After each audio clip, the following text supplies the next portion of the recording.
the heck? One All more. right, everyone. This is Who the Heck Are We? No, that's not a question, but this is the podcast that is the newest member of the Globally Ballin family. Yes, the Who the Heck Are We is now part of the Globally Ballin digital media network that produces the Globally Ballin podcast, like what you see right now. We also produce the 5 Minutes with podcast, 4 episodes already available. And together we are also joined by this volleyball podcast, Hang Time with Denise Densai. And finally, An Eternity of Basketball is show by Charlie Cuna, Noel Zarate, and Sid Ventura. But right now you're about to know who the heck are we, and to even intrigue your minds a little bit further, we are going to do a PBA mock draft. Kaya mas lalo nyo itatanong sa sarili nyo, sino nga ba talaga kami? Diba? Jay De La Cruz together with Claudia Perain and Claro Manzano. What's up? Claro, you are going to be the scouting coach of a team. Are you ready? Game. Let's go. Claudia Perain, I know you're nervous for this one. You have no idea, hindi ako nag-study. Ang nangyari? Oh my gosh. But you guys don't have to worry because we are going to be helped by a very reliable resource person right here. Well, very reliable kasi he na-cover na niya lahat itong mga players na to napapasok sa season 46 ng PBA, and he'll give a lot of insights to these players and to the picks that you're about to make in this season 46 draft. So let's bring in our friend from the PBA Press Corps, from the Collegiate Press Corps, and a writer from Spin.ph, of course, Randolph Leongson. Randolph, how are you doing? I'm doing fine, Jay, and good evening sa ating lahat. Claudia and Claro, I am hoping to be surprised and to add doon sa intrigue. Yun naman yung pinag-uusapan natin dito eh. Napakalalim, napaka-intriguing, and even the slightest surprises siguro eh parang kumbaga dapat masanay na lang din tayo, ma-desensitize na lang tayo. And I'm looking forward to seeing kung anong mga plano ninyo sa PBA teams natin dito sa mock draft na to. Look at this, 97 names, okay? Yeah. 97 names ito. Well, hopefully, of course, lahat naman ito inasama kapasok, but only a select few will be chosen in this mock draft. Oy, so, ba't may ganyan? Kasama yan. Last year yan. Oh, kasama yan. Well, actually, that's a picture of the last draft combine pa yan. 2019, Yeah. tama. That's Alin Bolanadi. Kanta ng post pa ni Randolph Leongson, diba? Oh, bagong gising lang, di ba? Media. Kasabay yan ng SEA Games natin eh. Kaya nagkukukaw tayo niyan eh. Oo. Can you imagine yung gulo niyan? But I expect, actually, I could regard 2019's draft as one of the most chaotic. Chaotic in a sense na sino ba mag-aakala na kukunin ng Blackwater si Maurice Shaw at number 2? Sino ba mag-aakala na si Christian Balagasay ng Letran na barely played in the finals will make it dun sa first round? Guys like JC Marcelino, Jeric Balanza dropping in the latter round. So, kumbaga, yun yung sinasabi ko sa inyo na kumbaga, in a way, na-desensitize ka na rin dun sa mga kagulat-gulat na nangyayari during the draft. That is true. Kaya, kayong dalawa, since si Claro at si Claudia ang gagawa ng draft dito, ako, manonood lang ako, makikinig lang ako, silang dalawa yung magda-draft dito. You don't have to worry because Randolph already told the story kung how crazy drafts can be. 2019 was a crazy, 2020 was a crazy one. With this kind of talent in the season 46, mas grabe to. Yan yung mga pinagagawa mo. Gusto ko yung mga throwback photos na nakukuha mo 1 year o 2 years kasi wala tayong ganap talaga noong 2020. Parang kahapon lang SEA Games, ha? Oo nga eh. Diba? Parang nagising ka, biglang, oh no, ito na naman tayo. That's ano yan? Parang kahapon lang yung SEA Games eh. Ano yan? Manila cluster ng spin. Si Sir Ben, si Sir Ruben Terrado, si Christian Jacinto na ngayon, one championship na end. Si Lance Agkawili na kasama mo nung kasama yan sa Subic. Sa volleyball, yeah. Pero kwento lang Jamie, Sige, go ahead, Claudia. before we begin. Right. Okay. Randolph, give Oo. us a small background naman of Oy, ba't na ganyan? bigyan natin. What do you do, Randolph, before we actually start the just a bit background Mm-mm. naman, 'di ba? Kung what you do. Actually, uh, to put things in perspective, kumbaga to simplify things, binobola natin yung mga ano. but I'm a sports writer for spin.ph, designated to cover the collegiate basketball beat. Medyo ayoko muna yung volleyball, medyo chaotic no, Jay? Focusing on PBA draft din and also sa Gilas, Pilipinas. Uh, Pasensya na wala kayo ibang mako kasi hindi talaga ako ma-picture na tao. Kaya feeling ko kung anong profile picture na lang o kung anong nakatag sa Instagram yung mga pinagkukuha ninyo sa akin. Pero yun nga lang, yun lang. We're actually feeling ko hindi naman sa ano, but I can say na kumbaga forte na lang din natin since eto si Jay, nakikita yan since you're also watching college basketball. Kumbaga nakabantay tayo diyan sa mga players even from high school to college na paakyat. Minsan na-cover pa natin sa dilig yung mga Phil foreign players, 'di ba? So kumbaga ano tayo kumbaga parang paunang screening committee ba kung kakayanin nilang umabot sa PBA. And siguro naman may konting karapatan tayo. Ayoko tawaging expert pero kumbaga like what you said dun sa intro mo, napanood natin almost all, not all 97 kasi hindi naman tayo ganyan kabaliw sa ano dahil yung iba dyan, we can call nuisance candidates but best effort, we tried our best to share their stories as we go through this process nga. And again, hats off to all the 97 or kung may mga matanggal man, huli kong bilang 87 may tatlong nag-back out, may 7 hindi aabot. But hats off to them for taking the plunge. I know a number of them are on their toes, butterflies on their stomach. Kasi tama nga naman, leap of faith to, new career, new chapter for their basketball careers. And siguro matutuwa lang sila pag narinig nila yung pangalan nila sa mga mock draft na ganito.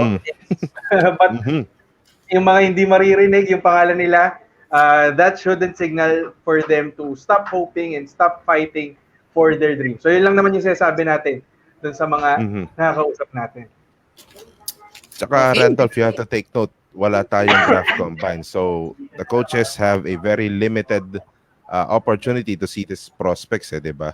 So, malay natin, nakikinig ng mga mock drafts itong mga coaches natin and this mock draft that we're going to do, masabi natin baka merong mag-trigger isa dyan somewhere na they might get that player because you two guys that are going to draft this, kasama ka na Randolph bilang aming resource person yon, is maging thought-provoking para sa ating mga coaches na pupili sa kanila. So with that, guys, are you ready to do this? Oh, yan. Isa na natin to. Claro, Claudia, let's go. ready? So let's just do a rundown of what's gonna happen. So Claro and Claudia, you're the two guys that are just going to pick this one. Ang magiging silbi ni Randolph dito is either he's going to evaluate your pick or if you are really clueless or if you are really hesitant with the pick, you're just aware kung ano yung kailangan ng team, you can ask Randolph kung sino yung pwedeng player doon or kung sino yung perfect player na hinahanap nyo para sa team na yon. Okay. Right, let's do this. Pwede? Parang lifeline pala ako dito. Yes, call a indeed. friend. That is call a true. friend. Yes. Yan. You're a This call a a friend, fix ko, you're a Randolph. lifeline. Ikaw yung active consultant sa akin. Hindi lang Yes, you're lifeline, gonna- active oo. consultant talaga. Oh, Sa akin. you're gonna be the active consultant, you're gonna be the evaluator, you're gonna be the assessor. Yan. So, dadaan lahat sa'yo to. Okay? So, umpisahan na natin to. Sure. Okay. Okay, umpisahan na natin to. So, on your screens right now is the round 1 summary. So, that's gonna be the order sa ating round 1. Terra Firma is gonna pick first. Ginebra is gonna pick last for round 1. Here's what's gonna happen. Sa odd numbers, itaas ang kamay kung sinong nasa odd numbers dito. Who's gonna pick the odd numbers? That's Claudia, yes. Me. And the even numbers, they are going to be picked by Claro. So, Claudia, Okay. you have the honor of picking first sa ating Season 46 PBA Mock Draft sa Who the Heck Are We? Okay. So, I was choosing between, mahirap to. I was choosing either Munzon or Calvin Oftana because si Calvin during the Gilas, when he played his Gilas overseas, he actually did really well, and he's proven in terms of the amateur being MVP in the NCAA, right? But Munzon naman, sa 3x3 niya, he is incredibly athletic, which Terra Firma needs because nawala si CJ Perez sa kanila. So, I was choosing between the two, and I'm still choosing between the two. but, They're both national players, they're mind you. both national team players, yes. They're both national team players. I don't know, Randolph. I mean, maybe you could help me sway because my heart is going towards Calvin Oftana, but all the mock drafts that I've been reading are saying to go to Munzon, right? So Yeah. Go with the help flow or go with your heart. Yan lang yun. Yeah. help me Well, out. the upside with going with a Joshua Munzon is you get what you pay for. Like what you said, Terra Firma has lost a CJ Perez in a mind-boggling trade that we don't need to elaborate. And they need all the help they can. Kumbaga, yun naman talaga eh. Yun naman talaga eh. You're losing someone who was the scoring champion for the last 2 seasons, and you wanted someone to be the leader. You wanted someone to be mature. That's not a dig against Calvin Oftana, but sa akin kasi, I would rather go with someone who has been in a lot of high pressure situations. Like what Jay said, Munzon was a national team player sa 3x3. Is very experienced sa international type of game. Not just in 3x3. Alala niyo natin, nag-ABL yan. Played for Saigon and Westports Malaysia Dragons. So, scoring medyo the same, but I would take Munzon more for the leadership role. So, yun siguro yung advice na maibibigay ko sa'yo when it comes to choosing that two. Okay, so as you can see on the photo, I have there you go. So Claro, that's my first pick, Joshua Munzon. There you go. Okay, Munzon is off. Off the list. Off the list. Pero I have a quick question, Randolph, before we go to Claro's second overall pick. The Gilas participation plays a big factor sa mga incoming rookies, correct? True. Totoo naman. Mm-mm. So, Claro, so it's your turn. Second overall Although, pick. ano lang iisingit ko lang, Jay, by virtue of Calvin Oftana not being part of the special Gilas draft, medyo marurule out natin ng konti yun. So, kumbaga, the only way for Calvin Oftana to be tapped in the national team again is if the Gilas, if SBP will tap him in the same light as they tapping CJ Perez, Junmar Fajardo, Apoy Era, may mga ganong bagay. So, that's a harder thing, but you can never question yung commitment ng bata pagdating sa national team. I agree. Claudia knows that. Yeah. Okay. It's my favorite. So, Claro.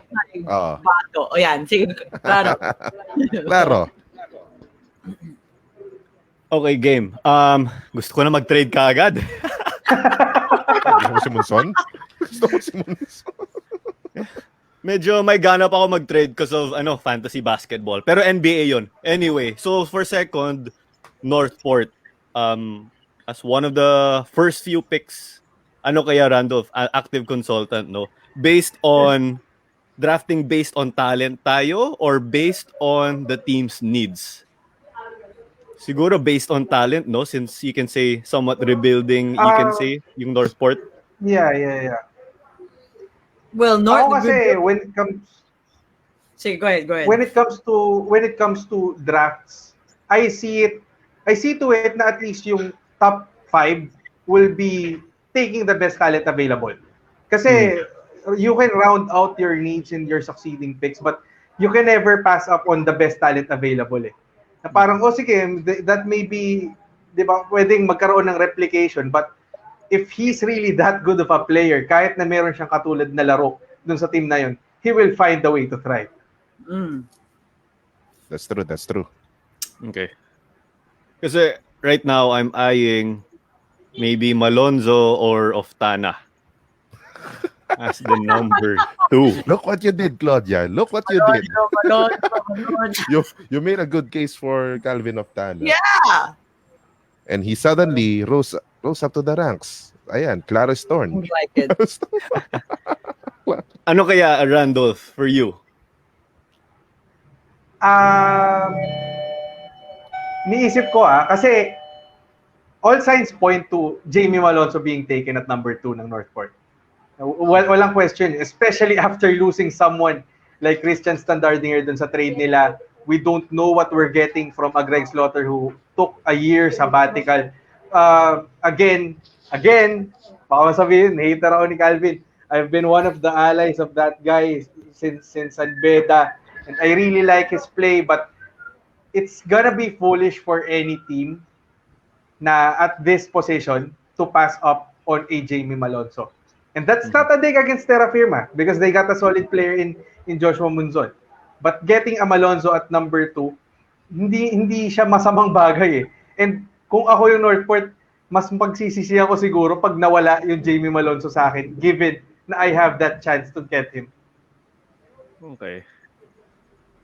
Okay, game, Malonzo. Around the clock, Claro. And you have to consider as well, Northport, Coach Pido Horencio is a run and gun style of coach, diba? So, seeing Jamie Malonzo on that one and done year sa Lasal, and also seeing a glimpse of him sa Marinero Pilipino, you know this guy can run, this guy is ultra athletic. He is something Coach Pido would love. Diba? And the fact that I love that photo. Yeah, it's a perfect poster. Being from the green school. Ayan. Oo. Okay. Jay, It's a perfect alam mo poster. lang yung Okay. Yes, Randall. alam mo lang yung regret ko with Jamie Malonzo. We weren't able to see him as much as we should have. Kasi naglaro yan sa Mighty eh. Pero yung Marinerong Pilipino stint na yon, that's just one game. Isang laro lang kasi he missed that debut because of finishing yung paper sa kailangan isubmit ng karamihan ngayon. Just imagine, I was really looking ahead to seeing him play alongside yung GTL bros. And sabi nga, usapan niya namin dun sa press row eh. Sabi namin, pag hindi pa nag-champion Marinerong Pilipino this conference noong 2020 D-League, medyo online problema na ni Coach. Ang problema, na pandemic. No, that's one thing then. Kasi a lot of these guys, sayang, makikita na sana natin sa D-League. And Malonzo could really make a case na maging number 1 pa. Remember, Joshua Munzon also played sa D-League. Diba? For AMA nga lang. Oh, he was really leading that team. Oh, he was the team actually sa AMA. Not a dig on AMA. He was but averaging 35 points and 10 rebounds a game. What? Yes. Sa D-League. Yes, that is true. Because I agree. He's the only guy. Well, he got He's there playing 40 Travis minutes. Johnson and Troy Reich. So He's also playing 40 minutes. But aside from that, there's really not much help being guys. I mean, not to dig against the AMA players, but come on, yung talent level, masyadong They're all malaki young yung discrepancy. Oh, they're all young. Yung sa AMA na yan. So, again, Munzon and Malonzo, I think that's a consensus top 2. Dito na tayo magkakatalo, Claudia. Pick number 3 Alam to ko na kung NLEX. sino kukunin ko. I already know who I'm getting. I already know who I'm getting. Ito. Wait, lalagay ko sa photo kung sino ang kukunin ko. And of course, I think all of us know who it'll be. After his name was thrown twice. Bang. Yes. Yeah, wala. The After guy's naman gonna ni make Coach it big. He has a Guys, chip on his shoulder, nag-slide. What's that? Nag-slide. Yung ano? Oh, it's gonna No. be his motivation. He slid down But to 3. really, Oh, yeah. really, if it was any other year, I would have made an argument talaga na Calvin Oftana would be a number 1. Or not as consensus, but tama nga yung sabi mo, Claudia, and sabi mo na rin kanina, Claro eh. Calvin really has that argument to be that number 1 pick. So again, that's he has shown what he can do with San Beda. He has shown it with Gilas dun sa one game. Sipin mo, ganun siya ka-motivated nun na ang dami ng binatong tres. So, I mean, that's really not a bad pick. Yeah. Ano lang, That sa is true, that is endgame true. lang. He just needs to fix his endgame. Kaba niya. But being under Coach Yang Yang, Yao, I think easy. Signature ni Coach Yang. I think maayos yan. I Oh. believe, yeah. Nagkaka-flashbacks ba dun sa San Beda Letran Finals? Claudia remembers that day oh so well, like it was yesterday. Very, very well. Let's not go there para hindi tayo maging controversial. Well, let's save that for another episode. And Randolph, you should hear Claudia's side of the story. Anyways, that is CJ or Calvin of Tana for NLEX. Claro, you're also gonna pick for NLEX, being the 4th pick. Oo nga eh. This is tough. So, ano kaya? Reich, Santillan. Wala na si Williams, no? Is he out of the draft? He's Mikey in. Williams He's is in. He's still in. He's Okay. He's Mikey in. Williams is in. Okay. Michael Williams is in. Because I'm just thinking, let's say I'm not Coach Yang, I just draft anyone and he'll develop that player. Miskin na 15th man. He's good at that. Magiging, That's a exactly. typical Coach I'm Yang, not, bro. I'm just like, let's just draft whoever. That's how it feels. Pero, anong kailangan siguro, Randolph, ng NLEX? Definitely, you have to get a big man. All signs point to Asi Taulava retiring. Calling it quits. Oh, Pwede din Ay, ayawan na. Medyo may pati si ganun eh. Baguio. Yeah, well, medyo mas may lesser extent si Cyrus kasi ang dami namang guards. Kumbaga, nakahanda si NLEX when it comes to guards. So, given yung depth ng centers mo dito, you have to take it dun sa idea na you need to get someone who is willing to be there na in the same light nung JR Quinyahan, Raul Soyud, yung mga at an extent na not non-violent Michael Miranda. I love the fact that you said Enforcer. non-violent. So there's really no question when it comes to Coach Yang developing bigs. But seeing the first 3 picks, Claro, you better get the best big man available na nasa isip mo. Kasi NLEX is getting a good dose of youth with this 3 and 4 picks, and I will really take someone na big unless there's a guard or a winger that blows me away. Like, ang daming nagme-message sa atin ngayon ng mga players who are shooting up the draft stock. Okay. Dahil kay Asi, no? Okay. I'm thinking, si Santillan more of 3-4 siya eh. Not necessarily a pure center like Asi. I think we should go with a pure center.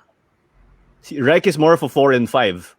Pero I think sa 3x3, parang naging wing siya ng konti, no? Medyo positionless kasi yung 3x3 eh, but yeah. Oo nga eh, yeah. Positionless on 3x3. And Troy Reich actually is original sa back in Wake Forest. I think he was 3. Diba? Yeah. That's his natural position actually. It's more of a Gabe Norwood. Pero that guy is 6'8". And pagdating niya sa NU on that one season, walang choice. He's gonna play number 5. But he became a stretch 5. Back in that AMA, well, again, he's a 5 again. Pero in 3x3, bumalik na naman siya dun sa kanyang abilities being number 3. So, Troy Reich, if you're going to ask people, he's not comfortable at number 5. At the 5 position, rather. Pero, it's Yang Yao. Yeah, he could create really Yeah, player. pero if you're thinking Asi, dapat medyo enforcer, eh, di ba? Medyo siga. Reich is more of the outside type of guy.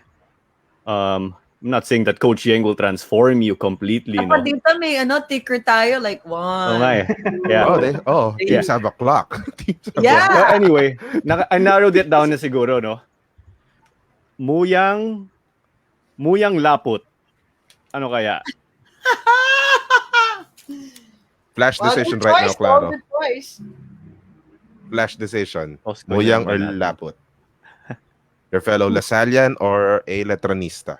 Ano, both of them went to Well, LaSalle Lasallian din anyway. naman si Oh, Muyo. actually, Yeah, sorry, Muyang was sorry. also Lasal, yeah. Also, Yeah. I bought Larry andun na. Muyang stock nung rookie siya sa LaSalle.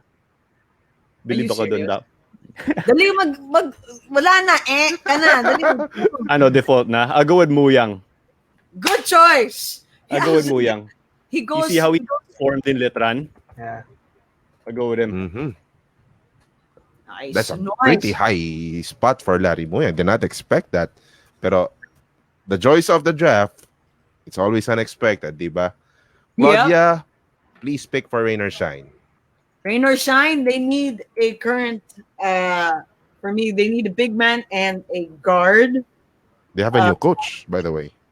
They have a new coach. Yeah, actually, Mm-hmm. a run and gun coach, I believe, right? In Chris Covina. So for that, I already know who I'm gonna get. I'm gonna get Mikey Williams. Another high pick. Randolph, For what do you say instance, about that pick?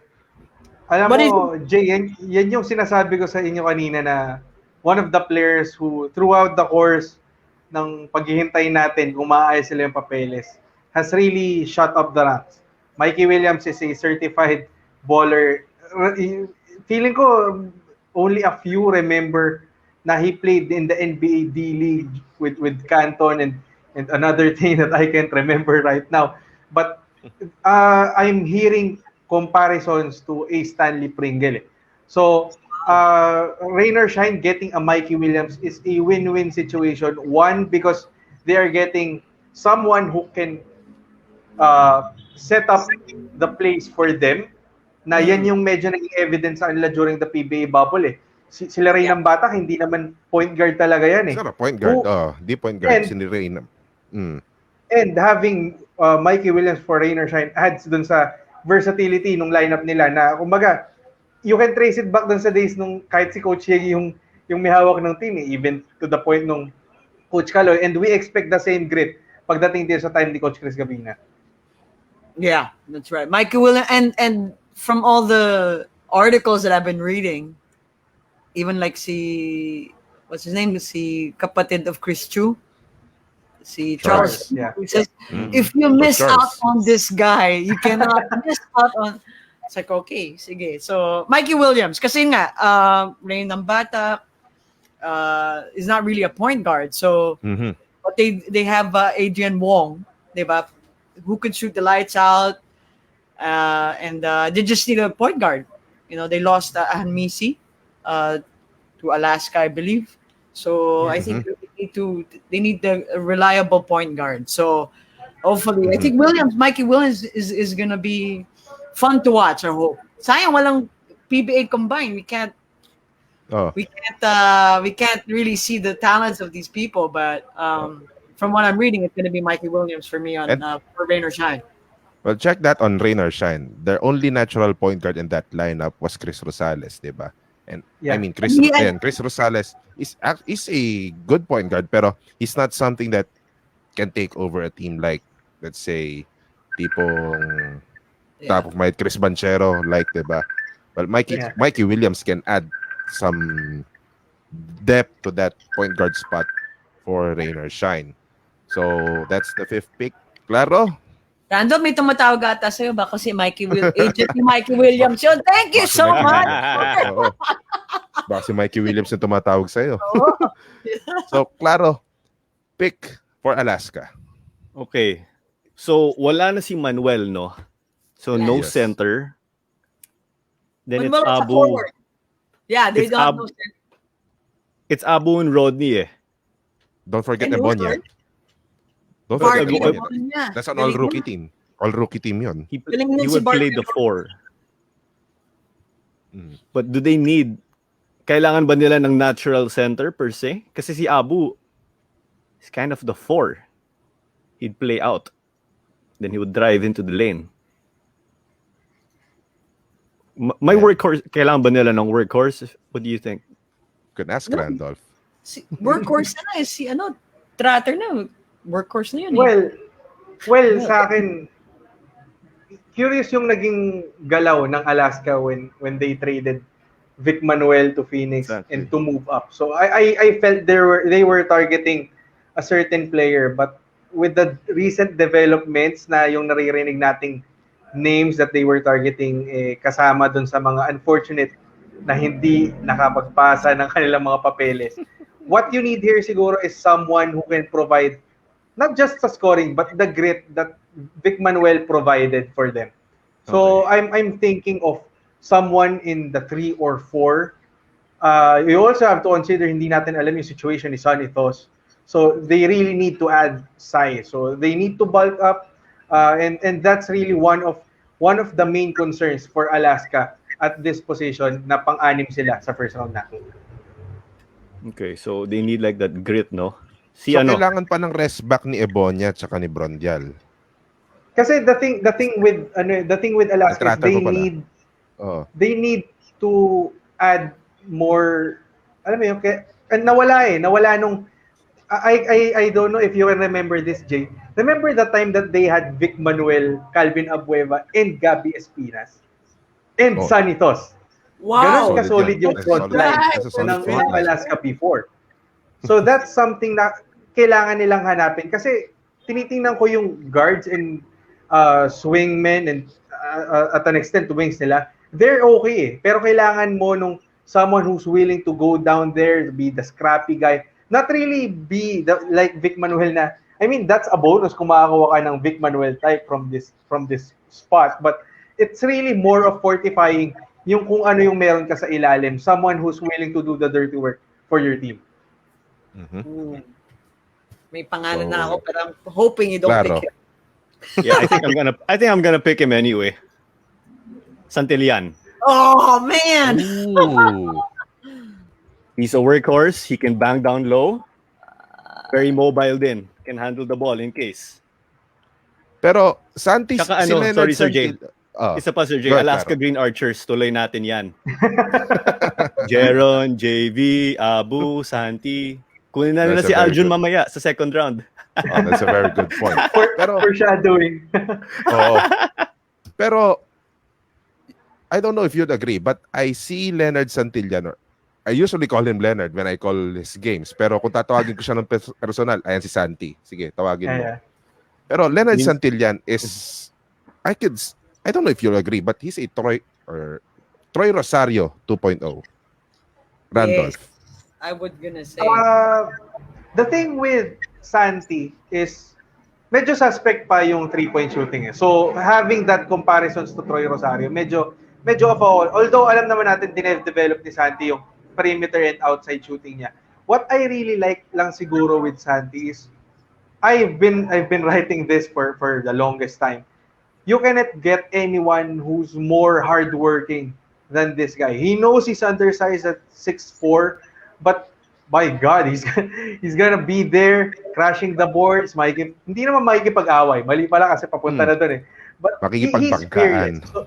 So yun yung gusto ko talaga sa kanya na actually, ang isa pang plus kay Santi is walang arte. So I think he fits perfectly dun sa mold ng Alaska na no nonsense, na hard knocks lang. Hindi manggugulo, but he will really do the right place for your team. And if Santi really falls at Alaska at 6, okay na ako dyan. Sipin mo, you created that front line. You have Santillan, you have Tratter, you have Brondial, whose development was so phenomenal. Then, samahan mo pa nito, or Ebonia rather. Ebonia. Yeah. Well, they just recreated that front line na meron nun. And mas maganda pa nun, bata pa, di ba? Sobrang bata pa. And yun nga lang din, ang ano ko lang, Jay, more work for Lakay Danny Ay. Kasi, ang bata ng lineup nila, ang bata ng front line nila. Diba? Nawalan ka nung Sanitos eh. So, umbaga, ikaw na yung veteran presence dyan. Nasa ilalim ka na. Nasa bench ka na. Well, they need to pay They have Danny Ay na also a lot of money. They have Baka out of retirement na yan si Danny Ay. They have Danny Ay. I forgot about him. Well, wow. Good choice. well, Good choice. Well, since we've mentioned Vic Manuel, Vic Manuel is a new member of the Phoenix Super LPG Fuel Masters. Claudia, please pick for Phoenix. Okay, Phoenix has a point guard now in Banchero. Pancero, right? But Sorry, kulang wala si sila. Brickman. Sorry, wala si... Yeah, this whole Brickman, Taylor Statham, uh, uh, was this Gray. Brandon Ross, Gonellas Brandon Rosser? Rosser. Brandon Rosser. They Jeremiah messed Gray. up the whole system. So I'm like, oh my gosh, right? I'm like, I was okay for like ROS to get Jason Brickman, but okay for Phoenix, I'll go for Phoenix. They need also a backup point guard, right? And the one I see now is the gentleman from Adamson. I'm not sure if Jarek Jarek Jerick? Jerick. Jarek Macy for Phoenix. Di sila pwede, well, yeah, I think he's gonna be a good backup for Banchero. He played point guard in Adamson, right? Was he? Yeah. Yeah. Yes, Yeah. So yes. He is a point guard back in Adamson. and he's a sweet shooter too. I mean, he could shoot the lights out as well. So I think he'll be a good. Yeah, I think he'll be a good. And the fact that it's Coach Topek Robinson as a point guard coach, right? I think okay si Ahan Misi in for Phoenix. Do you Randolph, agree, Randolph? you're nodding your head. I think Do you agree, Randolph? I hope you're agreeing Like, with me. I think I like that pick. Yeah, since almost certain naman na si Ann Missy kukunin ni Claudia. The thing that I'm really looking at Jerick Ann Missy, and make no mistake about it, tinitingnan ko yung draft board natin ngayon. Jerick Ann Missy is possibly the first surprise because I'm hearing people na thinking na he can squeak by late first. May magsasabi, definite second yan. At an extent, may third pa nga eh. But the thing with Jerry kasi is what I really want for him to develop is given naman yung playmaking niya eh, given na he's one of the better shooters from this draft, what he can benefit if he lands sa Phoenix is yung development. Yung Phoenix were able to recoup yung napakagandang lineup nila na oo nawalan ka ng Calvin Abueva but you addressed your guard needs with Banchero and you also got Vic Manuel. If Ahan Misi falls here, he can be a reliable bench scorer para sa team na to. And like what Claudia said, developing under teacher like Topex Robinson, siguro naman madedevelop ng konti yung aggressiveness na hinihingi ni Coach Franz Pumarin kay Jerick for the longest time sa Adamson. Kasi napakamahiyain na bata nito eh. Alam mo yun, yung parang you can have that sense na kaya mong mag 30, 40 points pero ayaw mong gawin kasi nahihiya. So yun yung sinasabi ni Coach Franz na kapalan mo ng konti yung mukha mo bata. And pagdating mo sa PBA, kailangan mo yan pagdating dito. Lalo na sa Phoenix ka pupunta. So you should be always ready. But Sakto din pala kung NLEX, no? Coach Yeng, Ahan Misi, Oo naman. come on, boy. that is actually Shoot that your shot, Jerry boy. You Ahan can't be Misi- gun shy. Oh. You can't be gun shy. The thing about kasi during that Adamson, Randolph, you have seen Jerick Ahan Misi play in Adamson. The thing is, parang ang priority ni Jerick is to make his teammates look good. That's why you Yeah. have Jerome Lastimosa.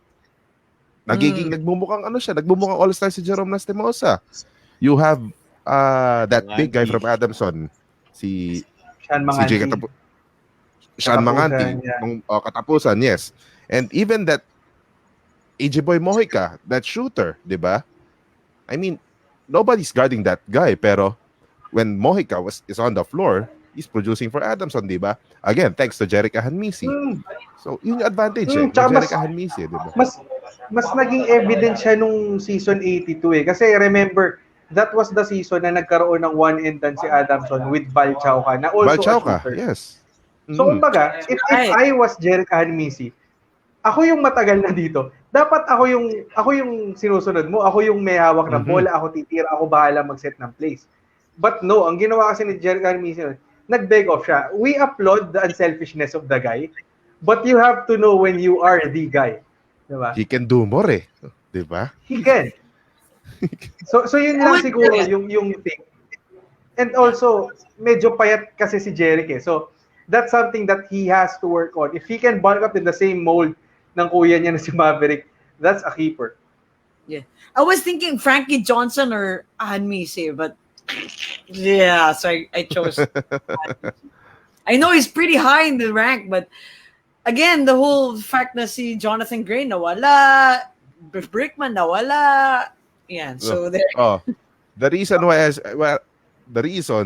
you know, Claro and Claudia, I was really pushing for a Jason Brickman going to Phoenix because if you've seen Matthew Wright and Jason Brickman back in Malaysia, grabe. Oh my God.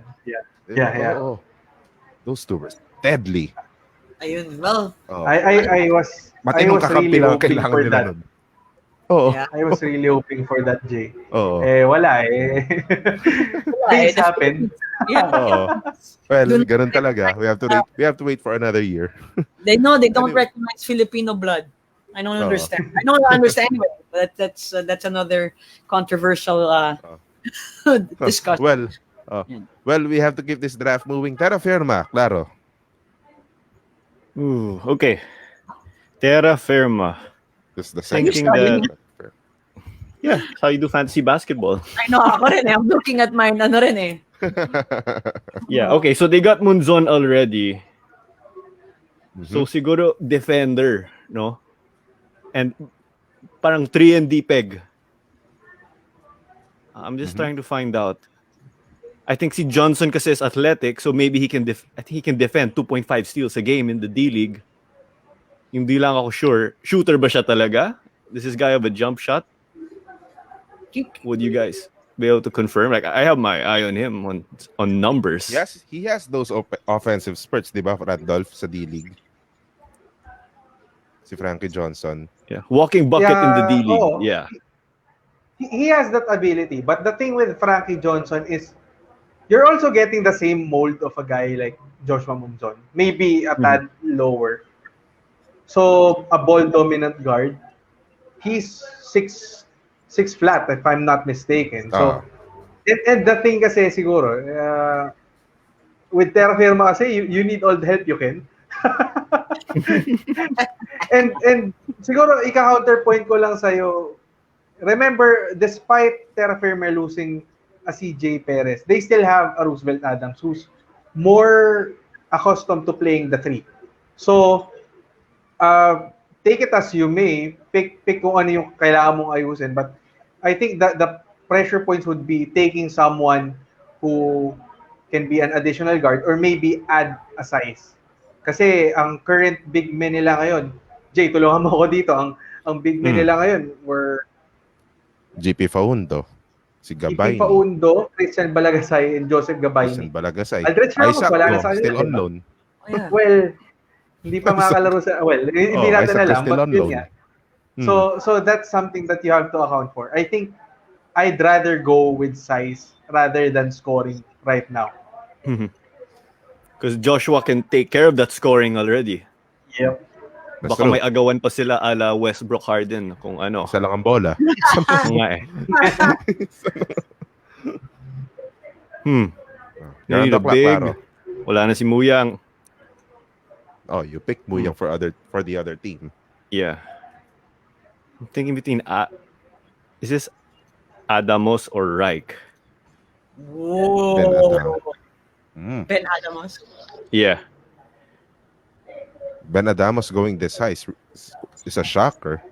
Well, and Misi was a shocker, but then again, there was no. There's Reich also. The commissioner needs your choice. I'm gonna go with Reich because you'll have a dominant guy in Munzon, and then you have Reich. Reich can play off ball also, workhorse to complement that. So he'll be doing the dirty work. Troy Reich, you got Troy Reich. Yes. The one thing you should wish for Troy Reich is to box out and rebound, because again, the guy is used to play number 3. Naninibago pa siya sa spot na nasan siya nung pumunta siya dito sa Pilipinas. So, actually, that is Jay, one. Go ahead. Yun yung thing with Troy Reich na I've been questioning the guy in close circles, but also talking to him din naman, na something that he really needs to develop is yung toughness na. If he really wants to be there, lalo na sa PBA, D-League pa lang is ibang level, but pagdating sa PBA, dapat you should be fearless in taking that. We're hoping na yung 3x3 out stint niya helped him in that facet. But siguro plus lang siguro with Claro's pick here is familiarity won't be an issue because he's being joined by Munzon sa Terra Firma. So that's a good pick para sa akin. Kasi again, Terra Firma halos wala ka ng bad move dyan kasi you need all the help you can get. But that's a solid pick getting a big man in Troy Reich at team. And to think about it, that's a very young team, di ba? Nagkataon, ang pinaka-veterano mo na doon, perhaps, is Aldrich Ramos. Di ba? Wow. Okay. Oo. So that's a very young team. And again, Terra Firma is if they find that right mix, but in this carte sa coaching, they can be really, really dangerous this coming season 46. Okay. So let's move on. Claudia. Meralco. Coach Norman. Meralco, they changed personnel also, no? They have Mac Bello. They gave away Baser. Oo. They gave away Baser. Sinong point guard nila now? So aside from Baser, it's Aaron Black and Anjo Karam. Aaron Black and Anjo Karam. Travis Jackson. Travis Jackson. Yes. Okay. Travis Jackson is one. And then their guards, other wing is they have Quinto. They have Alain Maliksi. Newsome. They have Newsome, yes. Newsome, yeah. Alain Maliksi. Then in their forward is they have Raymond Jose. They have Cliff Hodge. But so kulang sila sa forward. And center. Yeah, that's I agree. Oh. And they also have Raymond Almazan. They have Almazan and Brian Faundo at the slot. But they need a bruiser. They need someone. I'm thinking of si Alvin Pasaol. Diba? Si Alvin Pasaol. This is pretty intriguing pick. Mm-hmm. But He's big, but if he loses weight. But okay siya. I think he's. That is an intriguing What do you pick. think? What do you think, Rando? I think I'm swaying on Alvin Pasaol. Sa akin, if you're talking about Meralco, what do you need? Do you need to address dun sa scoring na kulang sila, or do you go dun sa bread and butter ni Coach Norman, which is defense? Logical, gusto ko yung analysis mo. Kailangan talaga nila is big man. Man, the thing, ako ang choice ko lang dito would be two guys eh. Ben Adamos, who's arguably the best defensive center despite being undersized dun sa pool na yon. That's for defense. So offense, isang pangalan lang yun eh. Alvin Pasaol lang yun eh. But what I really like about Alvin is he developed his game 2-3x3, developing his defense. He has been more versatile. He has been more unselfish. So it's really a matter of saan mo gustong dalhin yung Meralco. Do you want to fortify yung kanilang defense with, hindi natin alam kung okay yung health nito si Raymond Almazan and Mac Bello. Both have been stellar but have dealt with injuries before. You go with Adamos. But if you're okay with your score, if you feel you need more scoring dun sa Alain Maliksi, Aaron Black, and Chris Newsome, you go for a guy like Alvin Pasaol who can provide scoring in bunches and be like that Calvin Abueva light to you. Again, hindi parehas yung laro nitong si Calvin and si Alvin Pasaol, pero kumbaga controlled madness, kumbaga controlled chaos yung nakuha mo with Alvin Pasaol. So again, it's your choice kung ano yung mas gusto mo dun sa dalawa na idagdag sa Meralco. Gosh, si Ben Adamos is also good eh. I mean, as a center, The thing about Ben Adamos, he was really underutilized, no? He was underutilized during his time sa Perps, in D-League or no NCAA. He was really underutilized. You gotta wonder if he stayed sa Beda, correct? Yeah, actually he was doing well under Coach Jamaica rin. Siguro He Oo, just got lost in the shuffle pagpasok ni Coach Boyet. Coach Boyet. And you have to consider, since you mentioned yung perpetual, Jay, that was a time na napakatumultyo sa perpetual. Yun yung umalis si Coach Frankie tapos binalik. Tapos eventually, Mm. ngayon, nawala na lang. So, you have to wonder kung naging maayos yung naging environment niya. If Ben Adamos could have been better. But no question, one of the best defensive players that you can get from this pool. Mhm.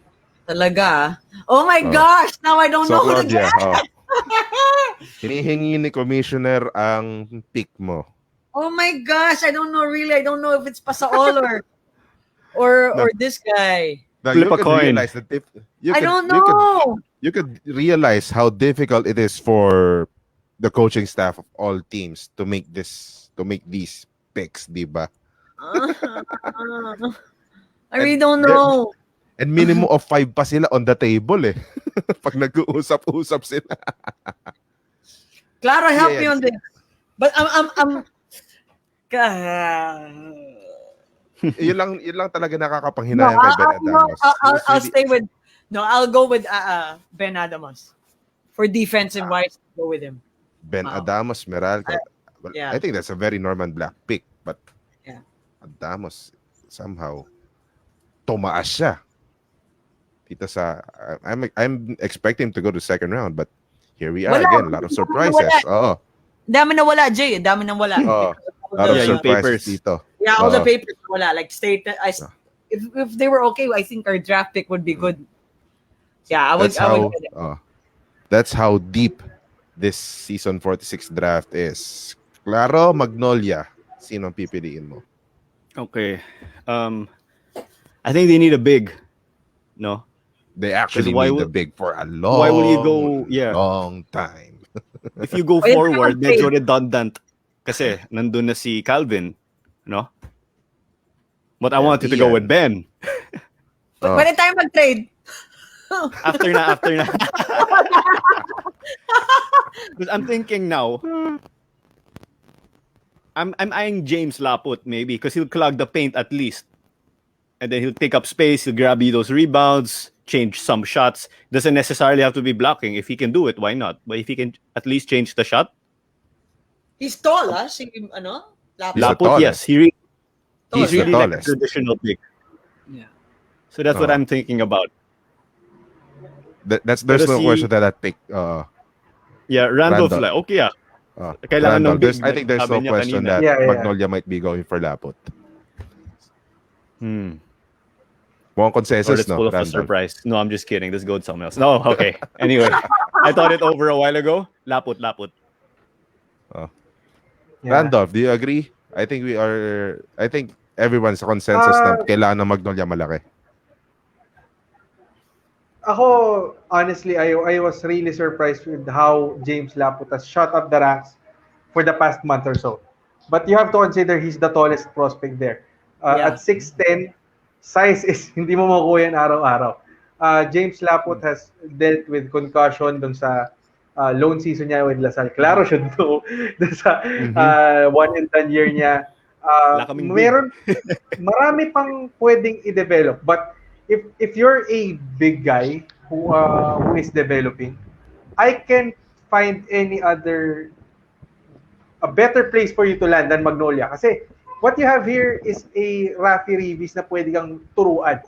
A multi-titled player who at 40 plus years old is still effective in doing his game. So kumbaga, Magnolia, if you land, kung ikaw si James Laput, landing in Magnolia at 10, that's a more than enough leeway para kay James to develop under the guise of Rafi Rivas. Tandaan natin may Calvin Abuevang nakuha yung Magnolia. So kumbaga, ample time para sa'yo na mag-develop at matuto. And what I really like about the Magnolia environment is yung mga forwards nila are all scrappers. You go from Calvin Abueva to Mark Pingris, even yung young guys nila na sila Aris Dionisio, napakasipag niyang mga yan. So that's the perfect place siguro para kay James Laput kung may mapupuntahan siya. Kasi there's really there's really no question, Jay, di ba? He's really a Oo. project in the truest sense of the word. So, Mm. and again, Magnolia needs to go big. Magulat nga ako kung Mm. kumuha sila ng maliit. Ang dami And na nilang eto na lang, guards. eto na lang, pressure din kay James Laput ito because, from all the stories that we've been hearing about James Laput, kung ano yung gusto niyang maranasan, especially when he had that 3x3 stint, he wanted an opportunity, diba? And what better way to get that opportunity is to be in this team, Magnolia. Come on, they have an aging front line. Make no mistake about it. Rivas is 40. Mark Pingris is turning 40 and always getting hurt, diba? Pingris is considering retiring, pero alam nila yung pangangailangan ng Magnolia. Ian Sangalang can't do it alone. He's the lone big man right now there after Magnolia gave away Brondial, diba? So they have to really stock on those bigs. They have to invest right now. At James Laput could be that guy na pwedeng mag-invest sa Magnolia, and it's up to James Laput to step up on the plate. He's asking for opportunity. He got it here, diba? So Jay, ito-throw ko lang yung isang pangalan na pwedeng maging, kumbaga masabi natin na sample size no James Laput. Remember the name Isaac Holstein? Yes.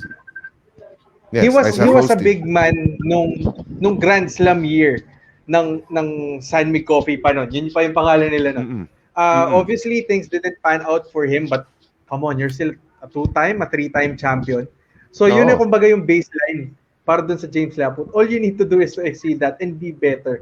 So kumbaga nakadepende na lang din sa tao yan kung gaano niya kagusto matuto, mag-develop.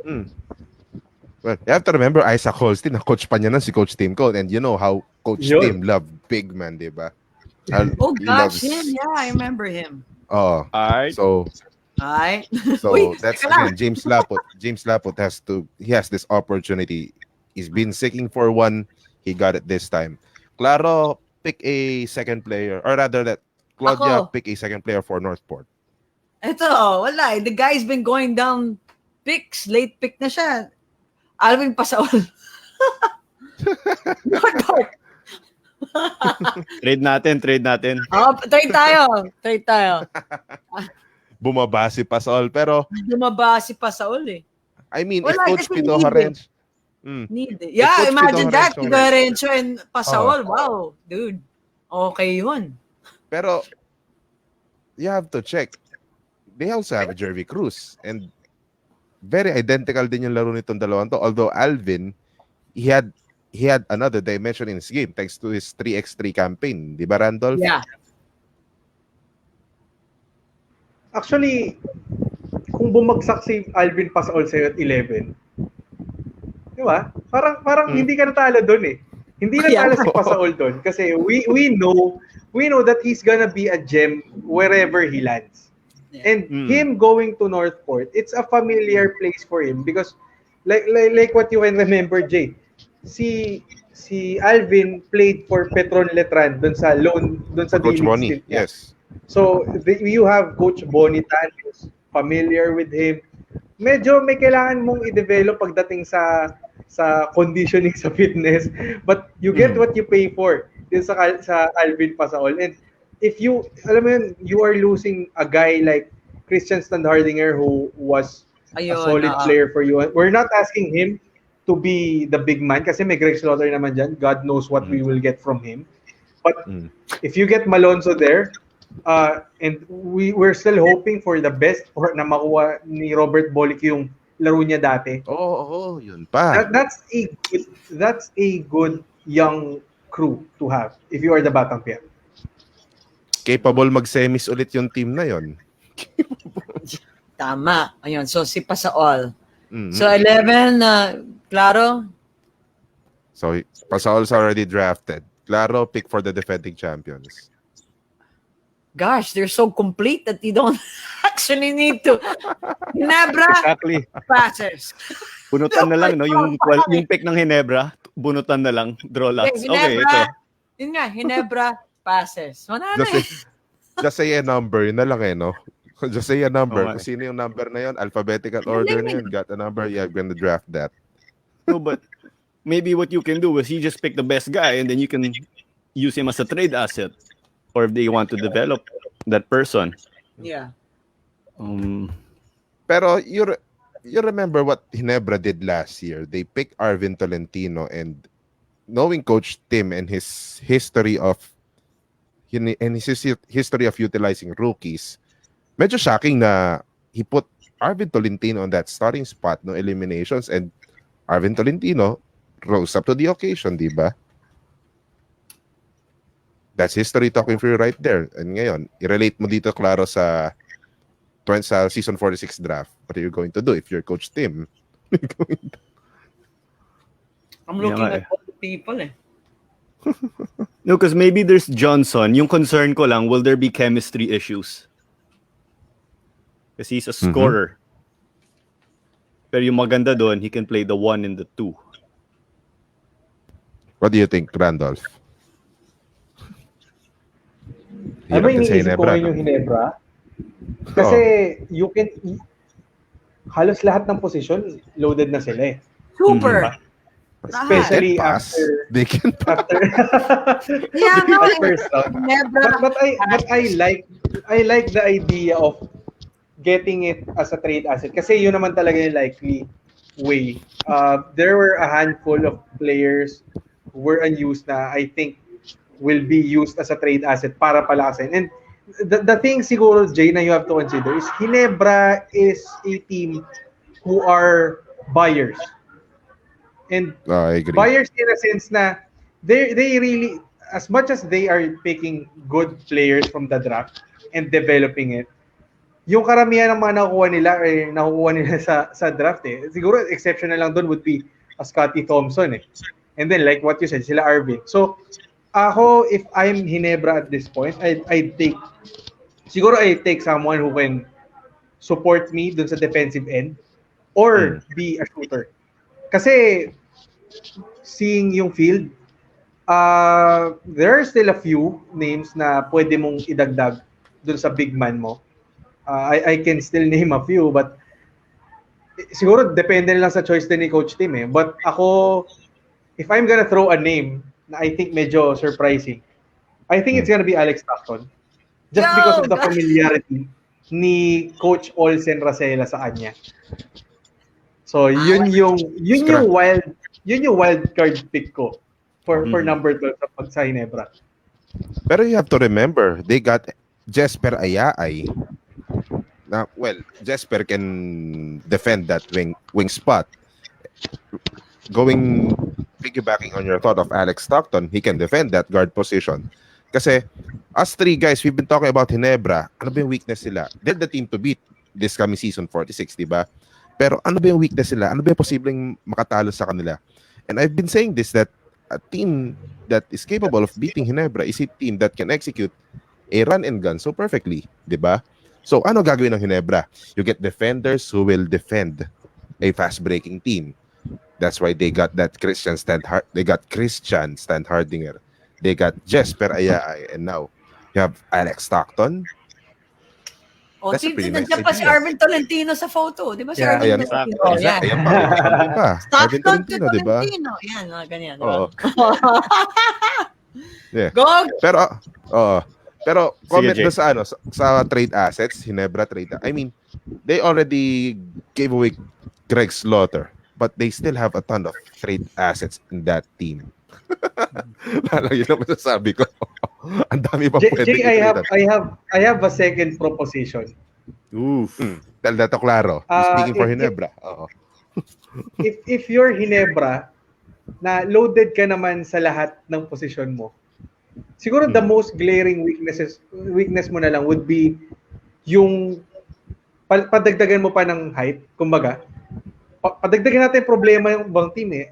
May Standardinger na tayo, may Prince Caperal tayo, may Japet Aguilar tayo, but he's more of a 4.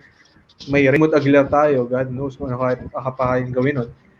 But if you can add one more big there, and a team covets him, that's a good haul for me kasi pwede mo siyang ialok, gusto niyo tong player na to, sige kunin namin eh. But if you're talking about keeping the guy, edi ituloy na natin dun sa marketing standpoint na hindi nakuha ng tatay nung naglalaro siya, palaruin mo na yung anak ngayon. You know who I'm going to. Sino na? Claro, go! Claro, you're on the clock. Okay, because they also need defending, di ba? Yan, at least. Because I think I can go with Johnson. Worst case is they can trade him for someone else and assets because again he's one of the talented guys up there, or they can just underutilize him as an understudy as a defender because after all he did show what he could do sa D-League. So I'd be going with Johnson. Frankie Johnson. Okay, Frankie Johnson. Now that's Frankie the first pick Johnson. that actually went. First pick that actually went against what our active consultant or what our resource person suggested. But Wild theories yung binabato ko eh. Kasi ganun kalalim talaga yung Ginebra, di ba? Isipin mo ang sakit sa ulo. Sa sobrang lalim, wala kang makukuha. Pati trade assets loaded rin sila eh. But anyways, there you go. Let's show them first the first round. Kung ano yung resulta ng first round before we go to our bit of commercials. We got Terra Firma with Joshua Monzon, Northport, Jamie Malonzo, and Lex. Speaking of Tana and Muyang, then Rain or Shine, we got Mikey Williams, Alaska's Leonard Santillan, Phoenix with Jeric Ahanmisi, Terra Firma, Troy Reich, Meralco getting Ben Adamos, Magnolia, James Laput, Northport, picking Alvin Pasol, a surprise slide, and Ginebra, Frankie Johnson. So, yan yung resulta ng round 1. Before we go to round 2, we'd like to remind you that this is Who the Heck Are We? Again, Who the Heck Are We is the newest podcast member of the Ballin Network. Ballin Network is a digital media company that produces the podcasts like this one. Again, that is us. Who the Heck Are We? You can hear sports opinions and stories, and also getting globally balling podcasts talk about basketball around. They got Mike Sigiltari in their previous episode. You also have 5 minutes with. They got Nico Salva in their previous episode. Just a short chat about with their guest. And also we have Hang Time with Denise Densai. They got Joe Maraginot in their previous episode. You can find them on YouTube and Spotify. And of course, An Eternity of Basketball with Noel, Charlie, and Sid. Lahat ng mga 70s, 80s, 90s, mga basketball players noong araw, sabi nga nila, yun ang mga kausap sa An Eternity of Basketball. And Claro has a surprise for us. So we're also sponsored by homemadeph.com. Not the sound of my dog making noise at the back, no? So check out Tita Tess's Gourmet Tuyo. So head to the website, use the code WhoTheHeck for 10% off your purchase. That's for Randolph and all of our listeners. So order on Friday and then get your delivery on Sunday. So again, use the code WhoTheHeck for 10% off your purchase. Back to you, Jay.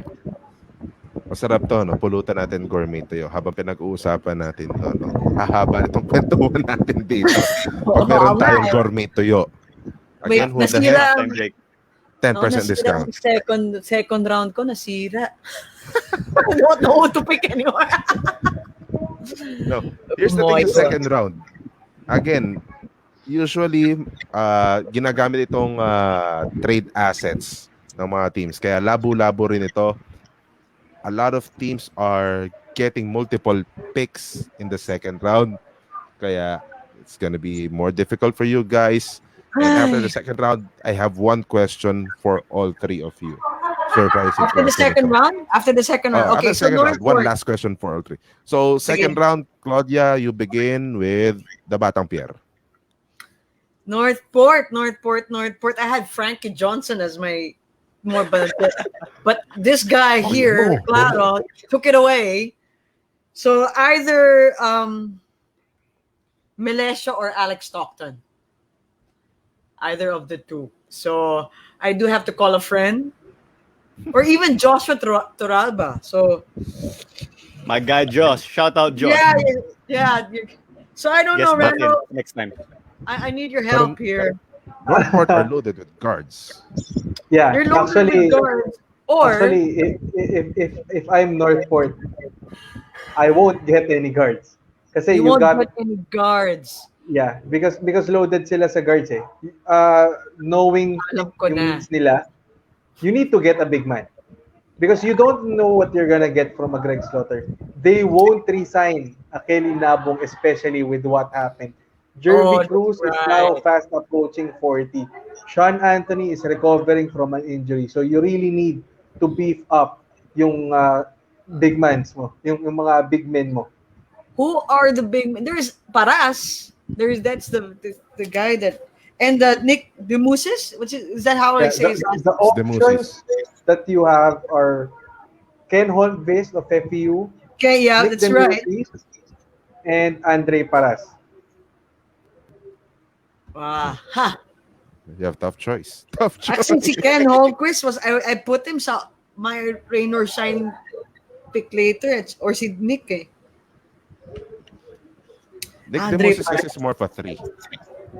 Is he more of a 3? Is he more of a Si Nick 3? Demosis. Oh, Demosis. Yeah, Andre but Paras. we're hearing Go we're ahead, hearing Randolph. comparison sa na Rudy Hatfield with the Really? energy at least. Demosis. Oh, damn. With the- Kasama with ba the yung energy. acting skills? Oh, I think Yun ang hindi natin alam. oh gosh. But athleticism is a no question. But yun nga, he Dahil will guy have likes to to dunk. learn.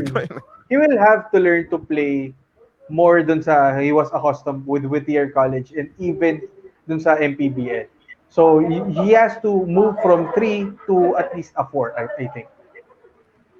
So either I have to choose between Andre Paras or Ken Holmquist, di ba? Ha! I'm scanning. I'm scanning the list right now for people with 6'7" and above. Wala. There's one Sige guy naman. from UE, Mark Acunyo. The tall guy, Ray Mark Acunyo, is a tall guy, played for UE, also played in the D League for Sige, Basilan, you know, if I'm not mistaken. I'll That's a get 6'7" guy, very formidable, 226 ang kanyang timbang. Actually, a Di, big pero guy if you're looking for Northport. si Ken played for FEU eh. And he was okay naman. He played overseas also. So Yes. I think he's improved naman. So I'll get him. Si Ken. Ken Holmquist. Holmquist. Masayang pick ito. So that's the 13th overall. Northport got Holmquist. Claro pick for Blackwater. Hirap nito. Yeah, doon na wala. Exactly. This is actually the first First pick tayo. of Blackwater. Yes, that's right. Okay. First pick So, ng Blackwater. Yes. Wala sa first round eh. Uh, They need ceiling eh. I think. Yeah.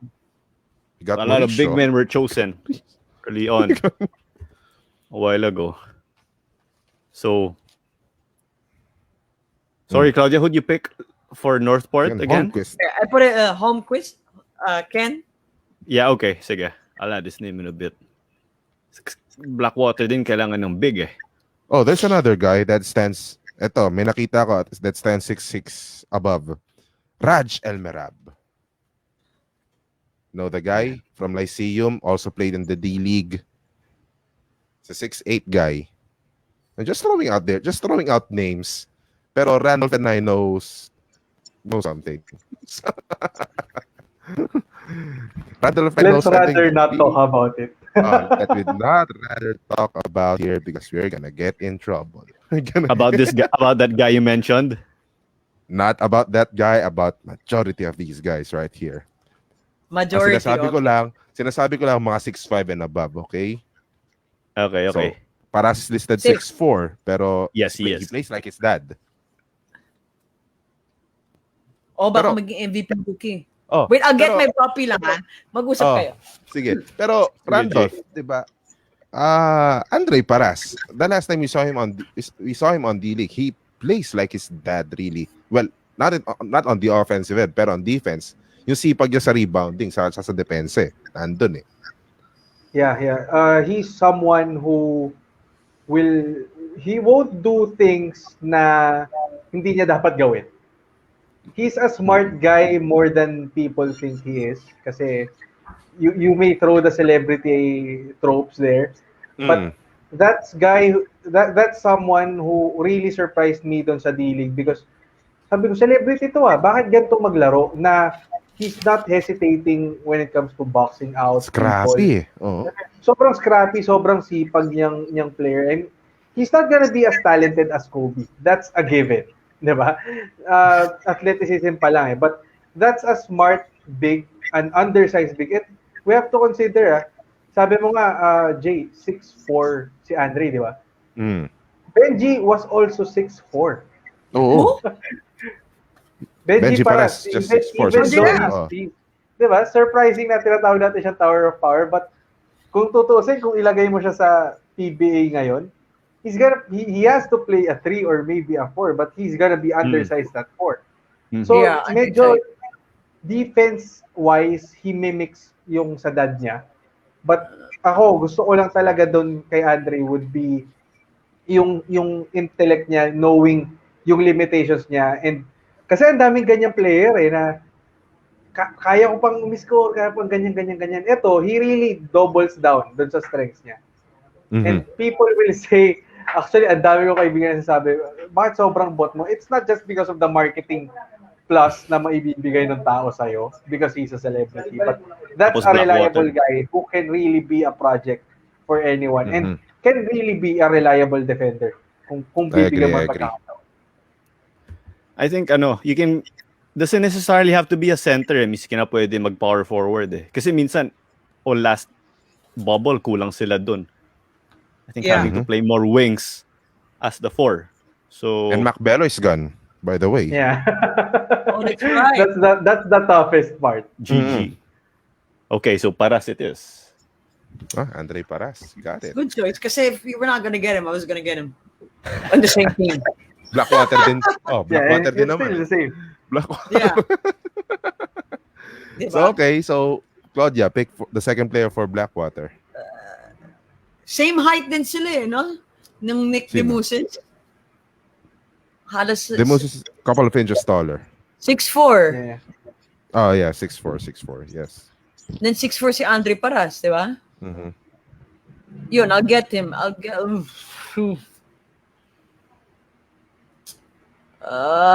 Kasi may other team. You have to think yung ibang wings ng Blackwater ngayon. Yeah, who? Diba? Sino mga guards nila? They have Trollano. That's on the top of my head right now. He's playing the 3 spot. Point guard. Sino point guard nila? Guards is Sumang, Diego Dario. Sumang Baser. Baser Amer, yeah. Oh, that's Paul right. Desiderio. Okay. So they're okay with their Dakiwag, Mike Tolomia. Also they're include okay their with the previous they also include their previous pick pa. Got Chris Bitoon. Yeah. Na hindi nila dinala nung sa bubble. Okay. So they're okay with the front court. So it's really their front line, no? They have their front line medyo nabungi. They got Maurice Shaw, Kuya Maurice. Bello is gone. Sino? Belos. Yeah, so I think that si Nick DeMusis Randolph, do you think he's gonna fit in with Blackwater? The thing with DeMusis lang siguro is he's flexy when it comes to wings. Na ako, I feel with these 2 picks ng Blackwater, they need to get someone who's big and someone who can play the wings but also help down low.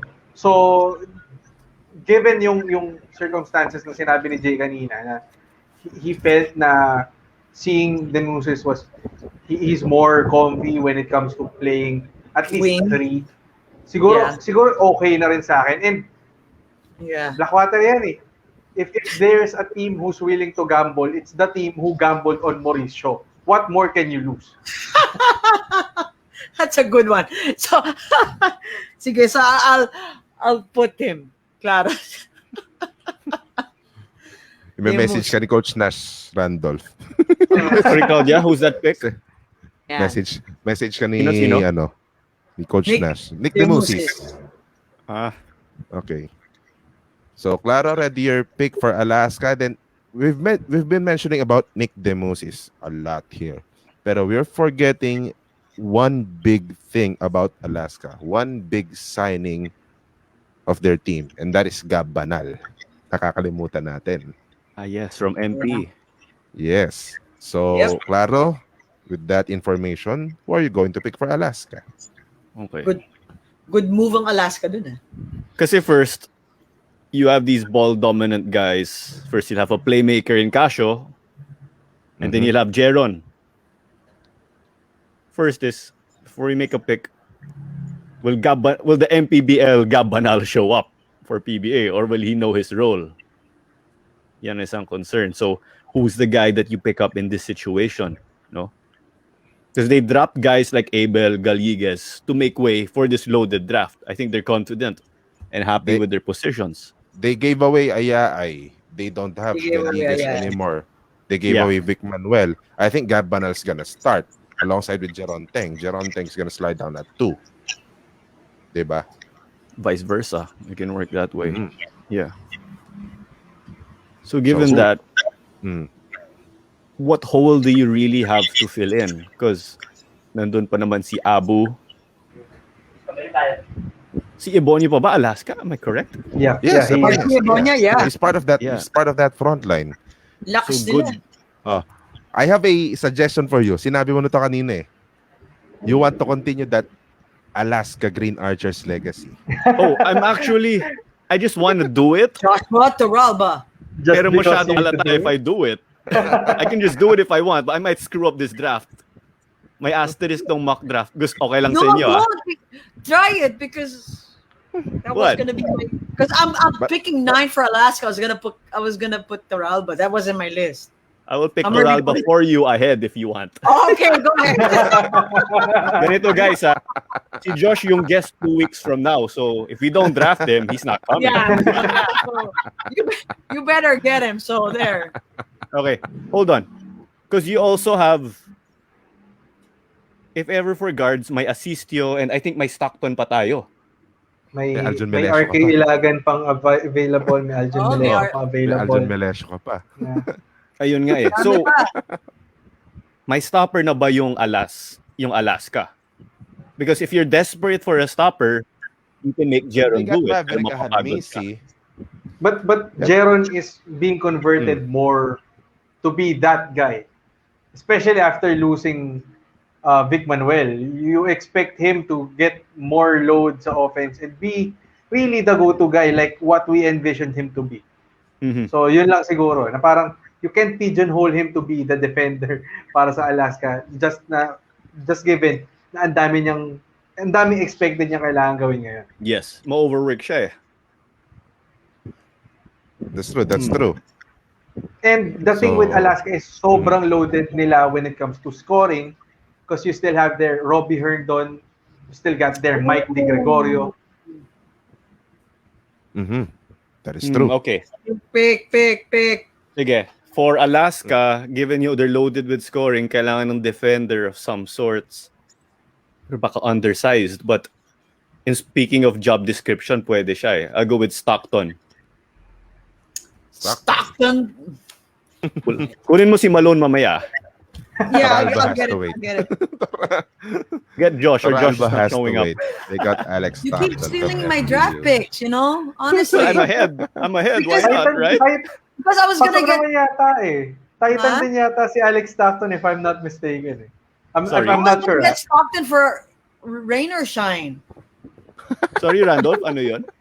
I think Titan din yata si Alex Stockton. If Oh, I'm yeah, not Oh, so yeah. yeah. He's under The them. management. It's in the So, blood. Is it really? swak yan. That's a pretty logical pick. Yeah. Business-wise. It's a pretty logical pick. Anyways, rain or shine, Claudia. Since Claro told your So picks, I either- think So rain or shine, should do either the same. Anton Asistio or Melesio.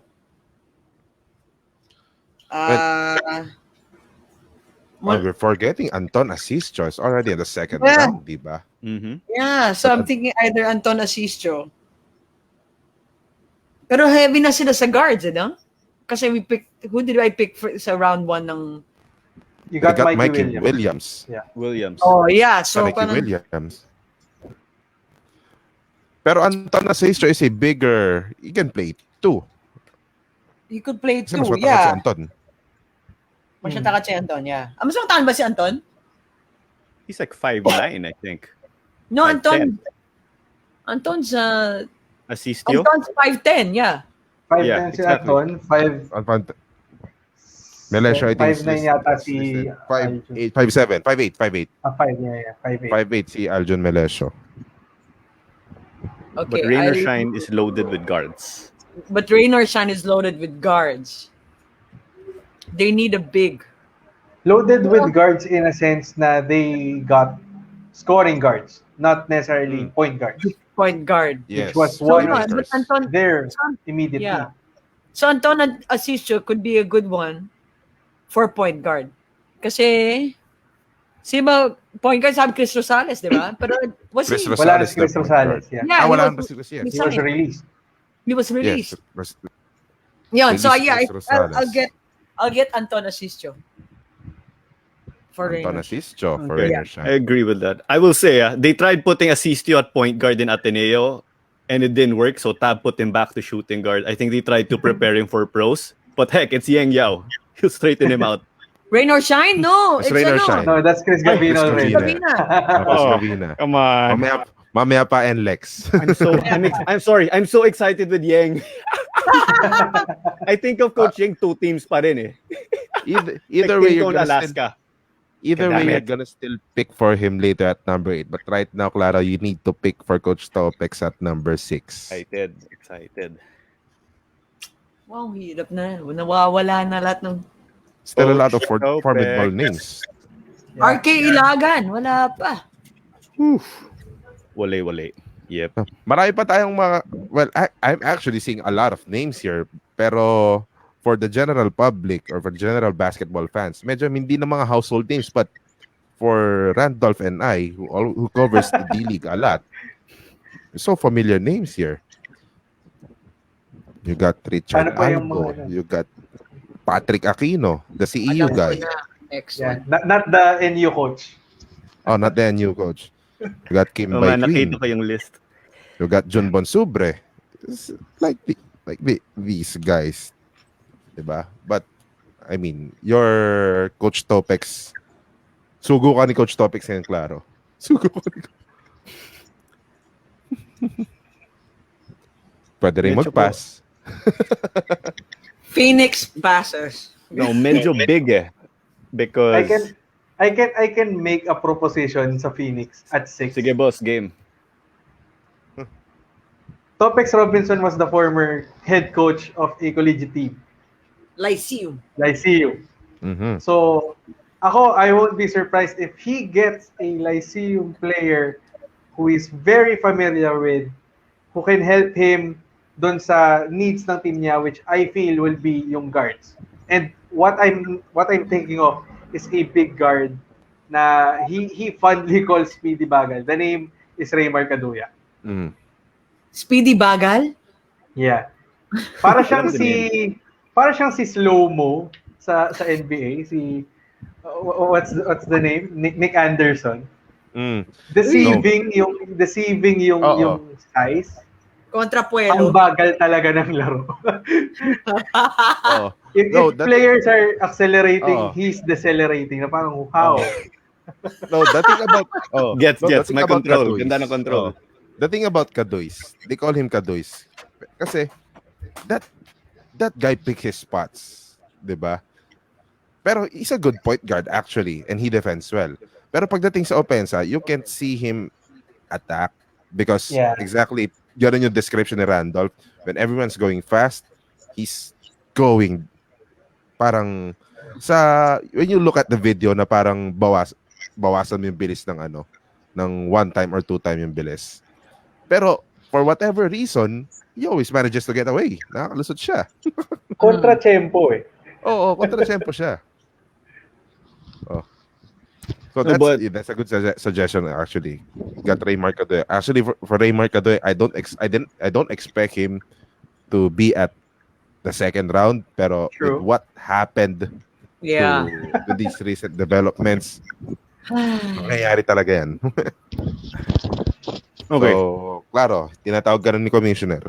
So more of guard wing eh, because they already Yeah. have Jerick at the 1, yung pick kanina natin. Yes. Got Banchero, don't forget. Yes, kaya nga. So Sayang naman if they just get a big because they already have good guys in their core. They're Chua and back-to-back picks, company. So back-to-back whatever plan. happens, they're gonna get one. Yeah, I was gonna get if you don't get the guy, Oh, I'll probably Because Phoenix also needs a big. yeah. Like they lost Dave Marcelo to TNT by free agency. We don't know what we're gonna get from Jake Pascual after his ACL injury. Ooh. And eh, as much that's as we'd true. like to praise the guy, Justin Chua, Vic Manuel are still undersized. I mean, they're effective, but kumbaga, hindi kayo hindi pag mag-a-add ka ng size, di ba? They need somebody to occupy additional Yeah. real estate Players. in that shaded Yeah. lane. Okay. Si Speedy Bagal na lang. Raymond Proven Kaduya. din kasi ni Coach di ba? Yeah. Coach has seen him firsthand already, so he can go for that. Walang combine, di ba? So, ayun. Kaduyag. Pero that could be a Kaduyang? factor, no? Since walang See. combine, they're only going for workouts, for very limited team workouts, na kailangan pa nila maghintay for RT-PCR test results before they can go to that workout. Familiarity will play a factor here, di ba? Ang laking edge para dun sa mga local players na naglaro sa UAP or NCAA.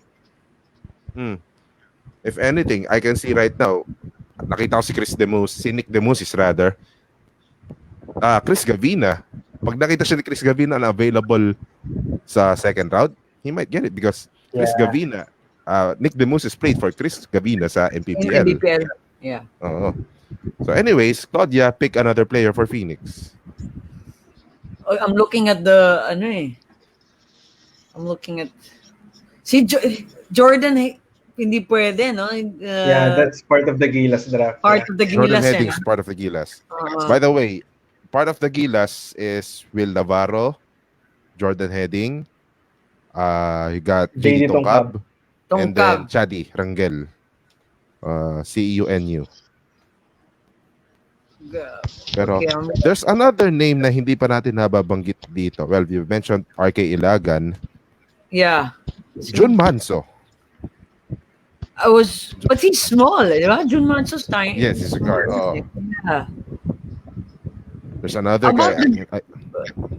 How about the Claudia. Brill brothers? The Brill brothers. From The Brill brothers. yeah. But they're six lang eh. Six Louis foot. actually played Both are- here in the D-League sa Marinerong Yeah. Pilipino, but he saw very limited minutes, di ba, Randolph? Yeah. Sparingly used. Yeah. Sparingly Basically, used. ganun yung thing. Even in the States, ganun din yung nilaro ni Louis. Si Louis yung naglaro dito. Lauren played sparingly then, but that was an NCAA Division 1 school, Old Dominion. And he's an academic achiever. So I'm hearing more good things about Lauren Brill more than Louis Brill. The other brother. The younger one. The younger Yes, one. oh. Lauren 6. Pero to give an idea, Louis Brill, he's a stocky point guard. Some sort of an Abel Gallegues type. Or a Brian Heruela. Brian Heruela. But they lost Brian eh. Oh. Diba? Sabi mo maganda sa practice. Louis Brill and Mike Gamboa going Taylor at it Brown. in practice, no? About Taylor Brown. Taylor Brown is in the same mold of a Mike De Gregorio. Shot 7 3-points against Mighty in the Jones Cup 2019. Wow. And honestly, been hearing great things about him. I heard there's one who's really intent of taking him and 4 teams who are taking notice. So I think but he's okay. How tall is he? Taylor Brown 6'3". 6'3". Yeah, yun. I think Yeah. Okay, si Taylor Brown.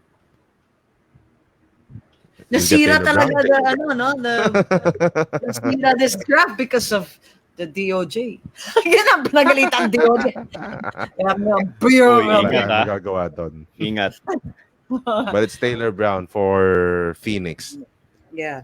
Very interesting pick for Phoenix, no? Again, surprises. Pero after this draft, meron pa With isang an E. merong isang maganda kasabihan sa draft eh. With an Banggitin E. ko yun. Claro, with an E. Brown. Brownie. Brownie. Brownie. Oh. Yeah. There's this interesting thought that I'd like to mention after we're all done with this process. Pero Claro, it's your turn. You're excited to pick for Coach Yang Yao? Talaga? Well, excited because he would have forced Assisi to play point guard. Kasi okay sana if he plays the point guard in reality with this height.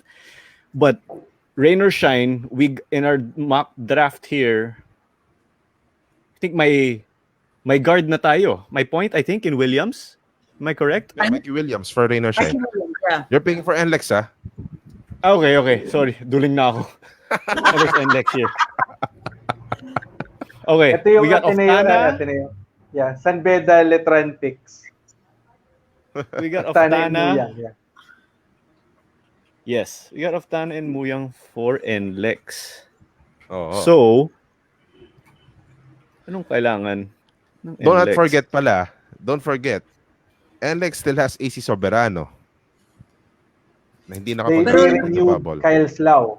Kyle They Slough knew is another Kyle Slough. person. Oo. That's it. He's a guard. He's a wing. And But of course, they NLEX still have signed them, no? Keith, Jericho Cruz, Kevin Alas, So their wings are good. Panya Mogan. Oh. Kailangan mo I don't ng know big- kung Galanza nandun pa. But Oh.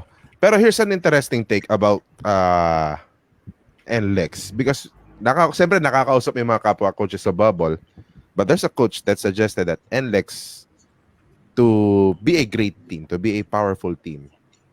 One coach said kulang sila sa number 3. Even though they had Michael Ion Oh there. my God. Michael Simmons, there's another guy. Diba they lost Larry Fonasher's presence. Yes. Ayun, so that's a big hole.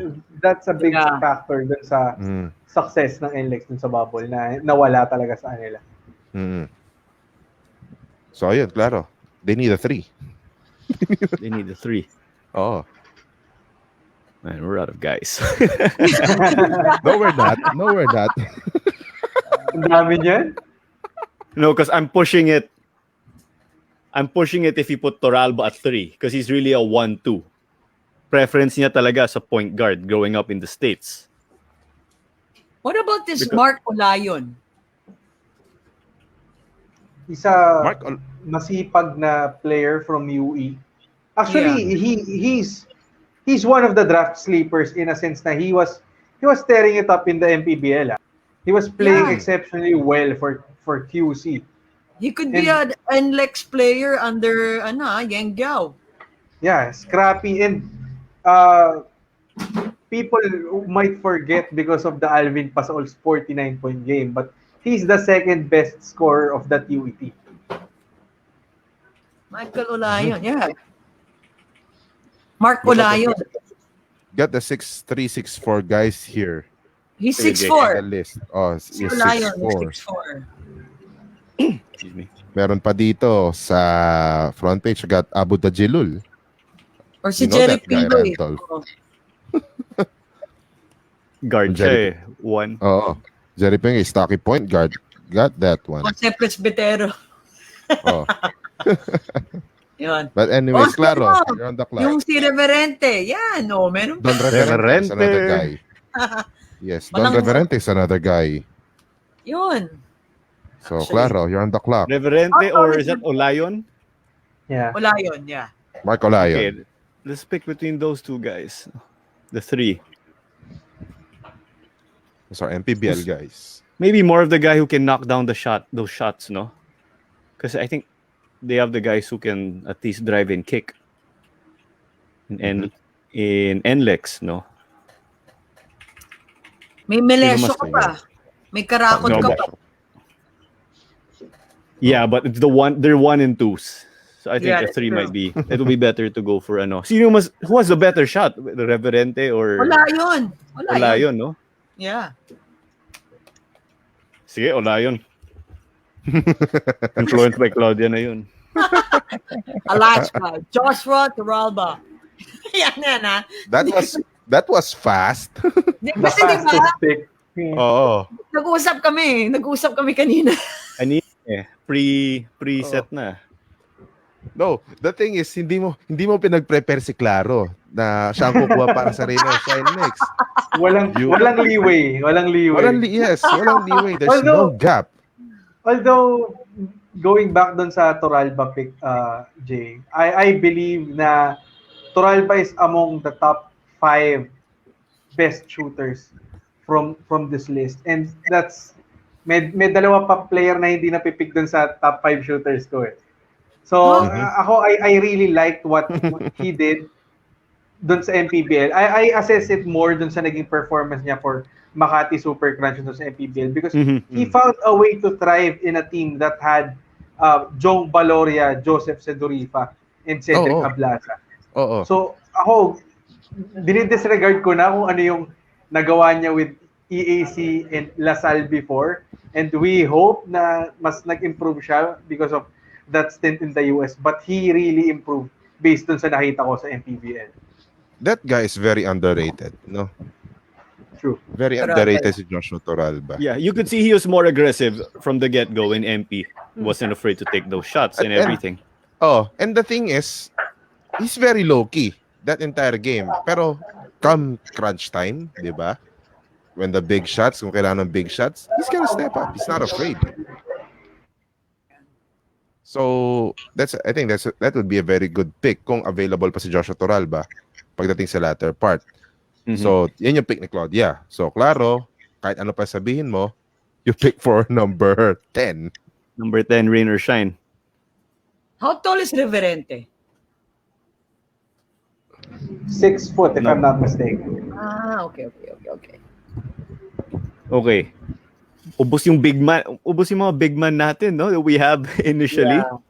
I think we Wala. should go with bigs in Rain or Shine, eh, di ba? Muhammad Salim. And you? I don't know. How is he, Randall? Di ba guard siya? Sa akin, yeah, Salim is more of a forward and parang more of a kasi medyo he was barely used kumbaga sa NU. But if you're looking at Rain or Shine now, it's still the two concerns. Eh. It's either you get a point guard or you get someone who's unafraid to be there down low. So that's more choices for them, no? Because if you need a point guard. I'm looking at the rough roster. Parang halos lahat more of the wing sila eh. More of two guards. Adrian can play the point, but you can really slide him to the two. So kailangan ng point guard. We can go Karakot. Or Melesio. I'd go with Karakot because Karakot won't really need the ball every time. He's more of the silent operator. If you need the spark plug, you can go Melesio. But hey, you're picking for Rain or Shine next, so you can get him if you want. Yeah, he's from Bukidnon. He's from my pa. Uy, nawala si Jay. Yep, nawala. Okay. So you're getting Karakot. I'll Parang be getting dahil Karakot. heavy guards ng mga nakuha natin. Yeah, I got Karakot because he's like the glue guy. Eh. Like he can make things work like with what you have already. He doesn't have to he doesn't have to score, but if you need him to score, he can do that. If he can play make, he got that. He has that covered. Wala So my naman. pick ulit, Rain or Shine. Sobra yung pick nila, no, Randolph? Tatlo. Actually, sila yung pinakamaraming pick sa second round. Eh. But Okay, nahilo ako. yung with how our mock draft is forming, ganyan naman talaga yung tendency. Like you said, nauubusan na yung bigs. Ganun talaga eh. Yung big men, yung kumbaga prime commodity Yeah. for PBA teams. And as much as they want, kung maglo-load up yan, because rare yung makakuha ka ng big man. Minsan nga, kukuha ka ng malaki, malay mo, failure eh, di ba? So, kumbaga, maghahandaan lang din ang insurance mo. I think that's the good thing with NLEX na parang even though they lost Poy Eram to TNT, they were still able to recruit with the guys like Soyud, Michael Miranda, JR Quinyahan, di ba? May mga, and actually, William Macaloni, na hindi natin na-mention kanina eh. So, yun Yes. talaga yung naging focus. And when we go to this spot, late second round, heading to third round, dyan na talaga papasok yung sino yung guards na exceptional na pwede natin kunin or the diamonds in the rough na may tuturing natin. Mm-hmm. So you got who? Karakot, no? Yep. Okay, so it's mine. How is this? Wait, where is he? Who did I look at? Wawi Kadir. Kadir ba yun? Do you know him? Yeah, yan yung mga lesser known talents. Havelosa. Michael Havelosa. If I'm gonna make recommendation to you, well, first, since you mentioned, Jay Avelosa has played in the MPBL with Iloilo United Royals. Actually, dabbled even sa managerial side. But at this stage, we're down at the final two. I think the names that you should be looking at are the lesser known field foreigners. We're hearing the names of Brian Enriquez, stocky forward, actually more of a 2 or 3 na medyo bigger than his size. He was supposed to play 1 and done year sa UE, but because of the pandemic, na-pandemic yung UAAP, hindi na siya lalaro doon and he's taking his act to the PBA. Isa pa sa mga di natin nababanggit, Michael RK Simmons? RK Ilagan, who I feel, despite being at 5'7", is one of the best shooters. Actually, in the same note of an Eman Monfort, I think he has the capability to do that. Or even Arab Labagala. Michael Rio Simmons briefly played for AMA sa D-League pero napakapayat na 6'2" winger. Actually, if you're gonna look at pictures of him, he's really thin. As in, beanpole talaga yung as in, sobrang payat Really, Ang dami natin. And you mentioned earlier, Don Reverentes, I feel one of really the sleepers of the draft. Yeah. He was able to show his wares in MPBL. First dun sa team niya sa, I think that was Bacoor. And then with Pasay, he showed no letdowns with his play. He can do it all. Kumbaga, Swiss Army knife type of player. So yan yung mga names na I feel you could consider. Sige, I think I'll get Reverente. Who's the Phil Am in 1 and done from UE dapat yun, di ba? Yeah, Brian Enriquez. Is that Brian Enriquez? Oh, that's Brian Enriquez. How tall is he? I think he's 6'2". He's listed at 6'3". 6'3", yeah. Oh, yeah. Ilan na bang di ba only 5 lang ang pwede sa Phil Am? Yeah, I think but that rule they're still apply. they're gonna cut it. Yeah. Yeah, that's right. See, I'll get that Enriquez guy. I'm reading. Brian Enriquez. Yeah. Pero that's the thing about them because there are a lot of guys na, sorry, nawala yung video ko. Pero there are a lot of guys that are supposed to be, who's supposed to show up sa UAAP. Just doing that one and done thing. But again, pandemic happened, di ba? UE has a lot of those guys, di ba? UE has a lot of those guys. The UE was touted to be a dark horse sa season 83, sana. Di ba? Mm-hmm. But again, this pandemic happened. Yan, Enriquez ROS. I could see he's 200. He's heavy. He's heavy, ah. He's a stocky guard siya. Oo, he's a stocky guard. Yeah. Sorry, coach. My copy. Anyways, Claro, you pick again for Ginebra. You're in a difficult spot once again. Okay. Okay, so Enriquez, it is, update the screen. And then for Ginebra, okay, so they got their guys already. They were able to get, well, again, Ginebra is loaded, no? Ginebra passes. Or what if, no, not pass. Let's call it, they'll donate their pick. Hindi pass, no? For what? Donate for I don't know. what?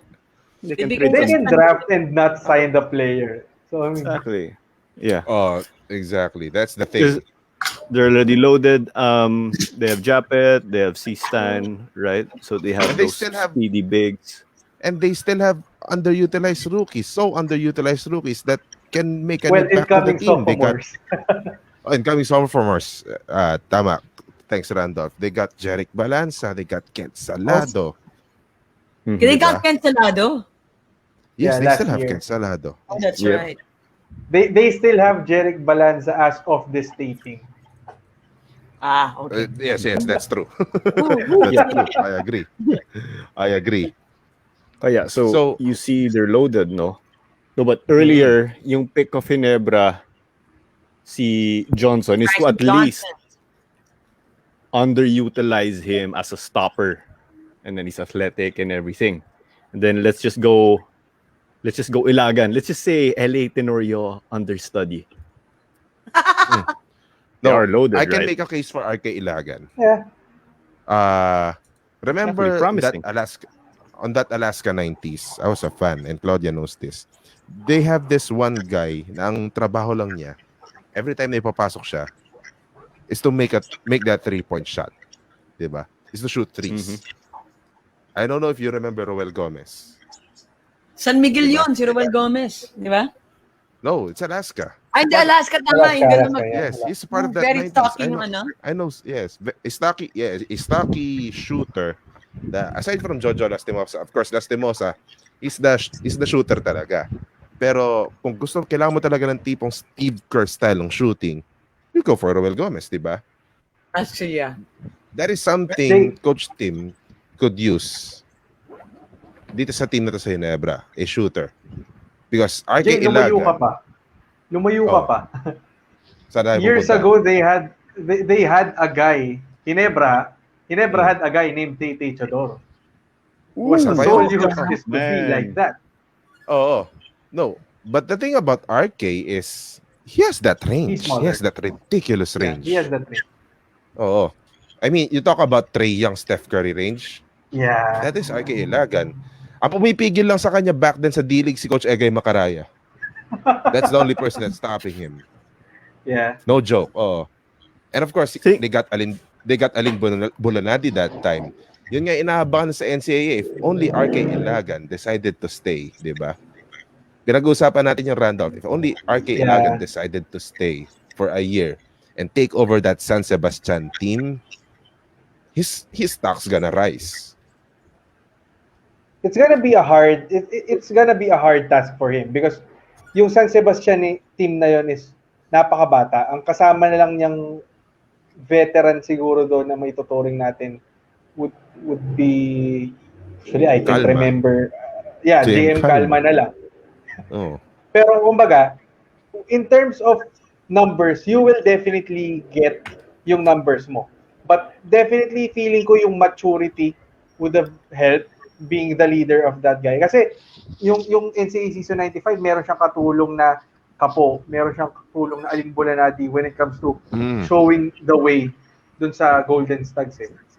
But yun nga, like what we said sa mga chat natin, he could have used 1 year, but since you mentioned being an understudy for an LA Tenorio, hindi ko alam kung pag di ka pa natutong maging veteran dyan na leader, ewan ko na lang. That is true. That's right. Wow, okay. Think. So, Woo. yeah, Claro. RK Ilagan, just RK put him Ilagan, in, you spark made- plug, make a few threes, you're good. Hindi sila rotation nila. They're loaded, right? Spark plug. Spark. Okay. What? Ginebra Spark passes. plug. But anyways, Okay. our second round is complete. So, yan lang gagawin natin dito sa mock draft. Now, actually, I have a couple of questions for you guys. Or just one question because you're already having some problems picking players in the second round, diba? Pero, here's one thing. There's one more team that haven't made a pick yet. San Miguel. Uh-huh. That's San Miguel, yes. But Two they will be teams. picking San TNT. Miguel. in the TNT. third. San TNT, Miguel yes. TNT. TNT is another TNT. San Miguel will be picking 8 in the third round. I'm not inclined to go to TNT because we all because TNT made the less controversial route and they gave up their picks because of Eram, di ba? Kaya naliligo ng picks ang NLEX. But here's the thing, San Miguel, I want to focus on San Miguel because of that CJ Perez trade. Diba? They gave away that number 8 8. pick, the 8th pick, just to get CJ Perez. And Claro and Claudia know, and Randolph, I'd like you to know that I am against San Miguel giving away that number 8 pick. Kasi lugi sila doon. How you remember how Coach Leo Austria mentioned in a press conference that we are an aging team, di ba? And in his perspective, he's not lying, di ba? You got Alex, you got Arwin, tapos Billy Mamaril pa kung isasama mo yung lineup nila during the bubble na in that 40s range, nearing 40s or in 40s range. But with that CJ Perez trade, they weren't able to address that one, di ba? At ngayon, eto sila, 32nd overall pa yung pick nila. So I'd like to ask you guys, you check your list. Who do you think will San Miguel will get on that 32nd pick? Let's start with you, Randolph. He won't get there. Yeah. Yung guy na nasa isip ko. Oh. Because if Terra Firma misses on Aljun Melesio and 7 other teams miss on Aljun Melesio and Aljun falls in San Miguel's lap, that's a gem. You have to consider yung pedigree ng Aljun Melesio na he's a champion, decorated player, and a born leader. So it's be really surprising for me if he drops all the way dun sa spot ni San Miguel. Now, if we're talking about youth, I look at more dun sa kung ano yung nawala sa kanila. Yes, you got a CJ Perez in exchange, but invaluable sa akin yung nawalang Matt Ganuelas roster. Matt, that is true. When he was playing before the Clark bubble, was one of the better defensive players. He developed his offense a bit, but hindi naman yun yung hinihingi mo sa kanya. So ako, it's more about getting a solid defensive player, and that player might be taken sa MPBL.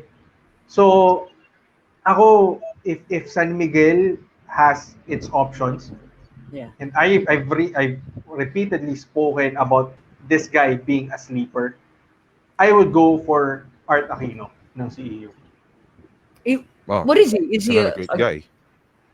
Is he a guard?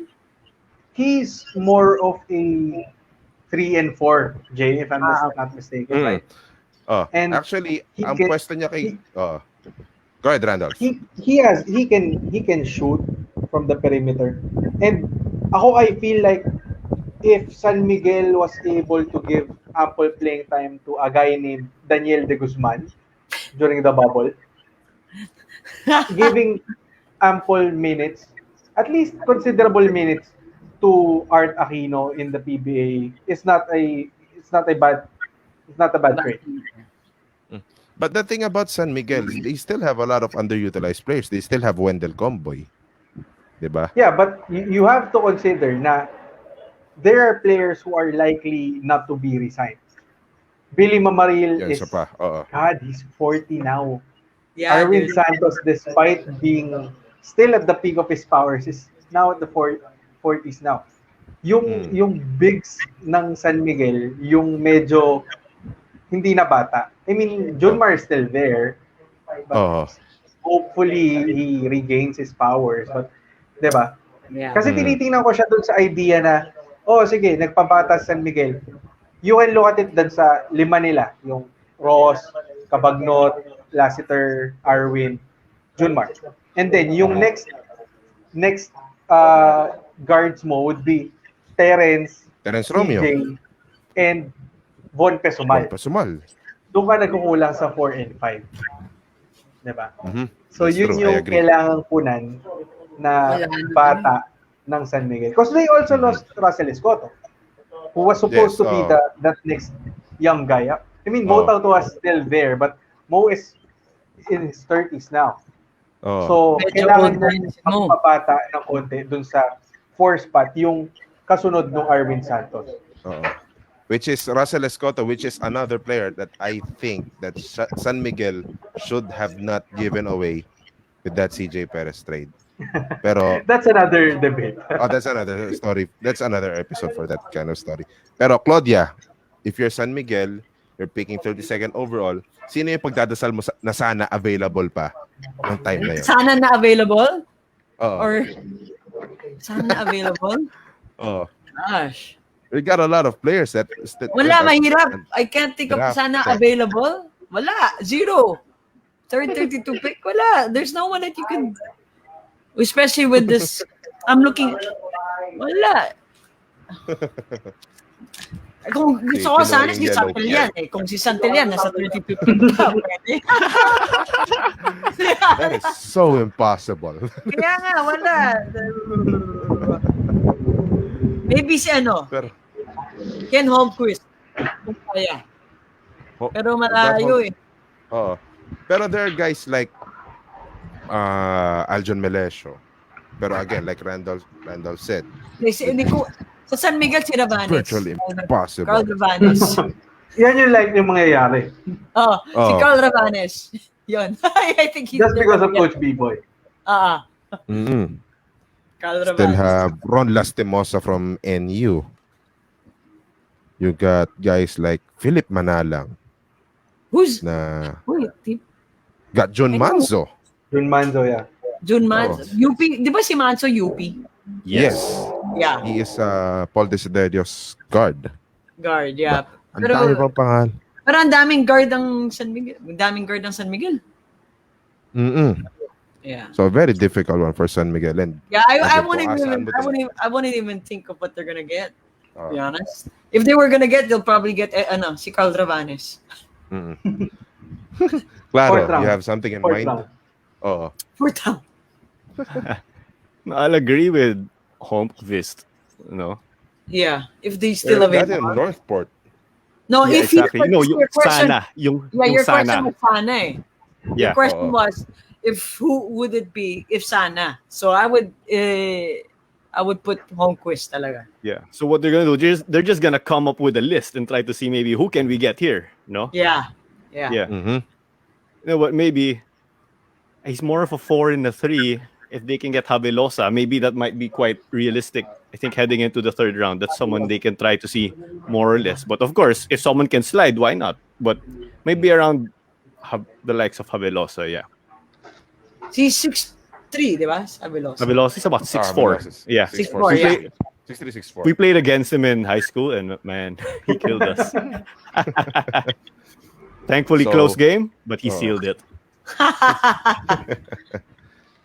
Wow.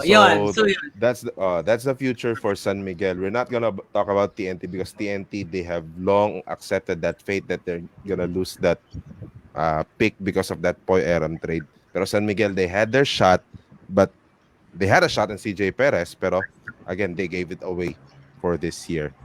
But again, yun yung ating mock draft. We're gonna display it on our social media page. Apologies, nawawala ang video ko. My camera already broke down because of the intensity of this draft right here. We'd like to thank Randolph Leongson. Randolph, bati ka muna. Bati ka muna. Maraming salamat. Promote. Maraming salamat sa pag-guest sa akin. Again, exciting draft for all of us. Please keep reading Spin.ph. Bigyan niyo po ako ng hits.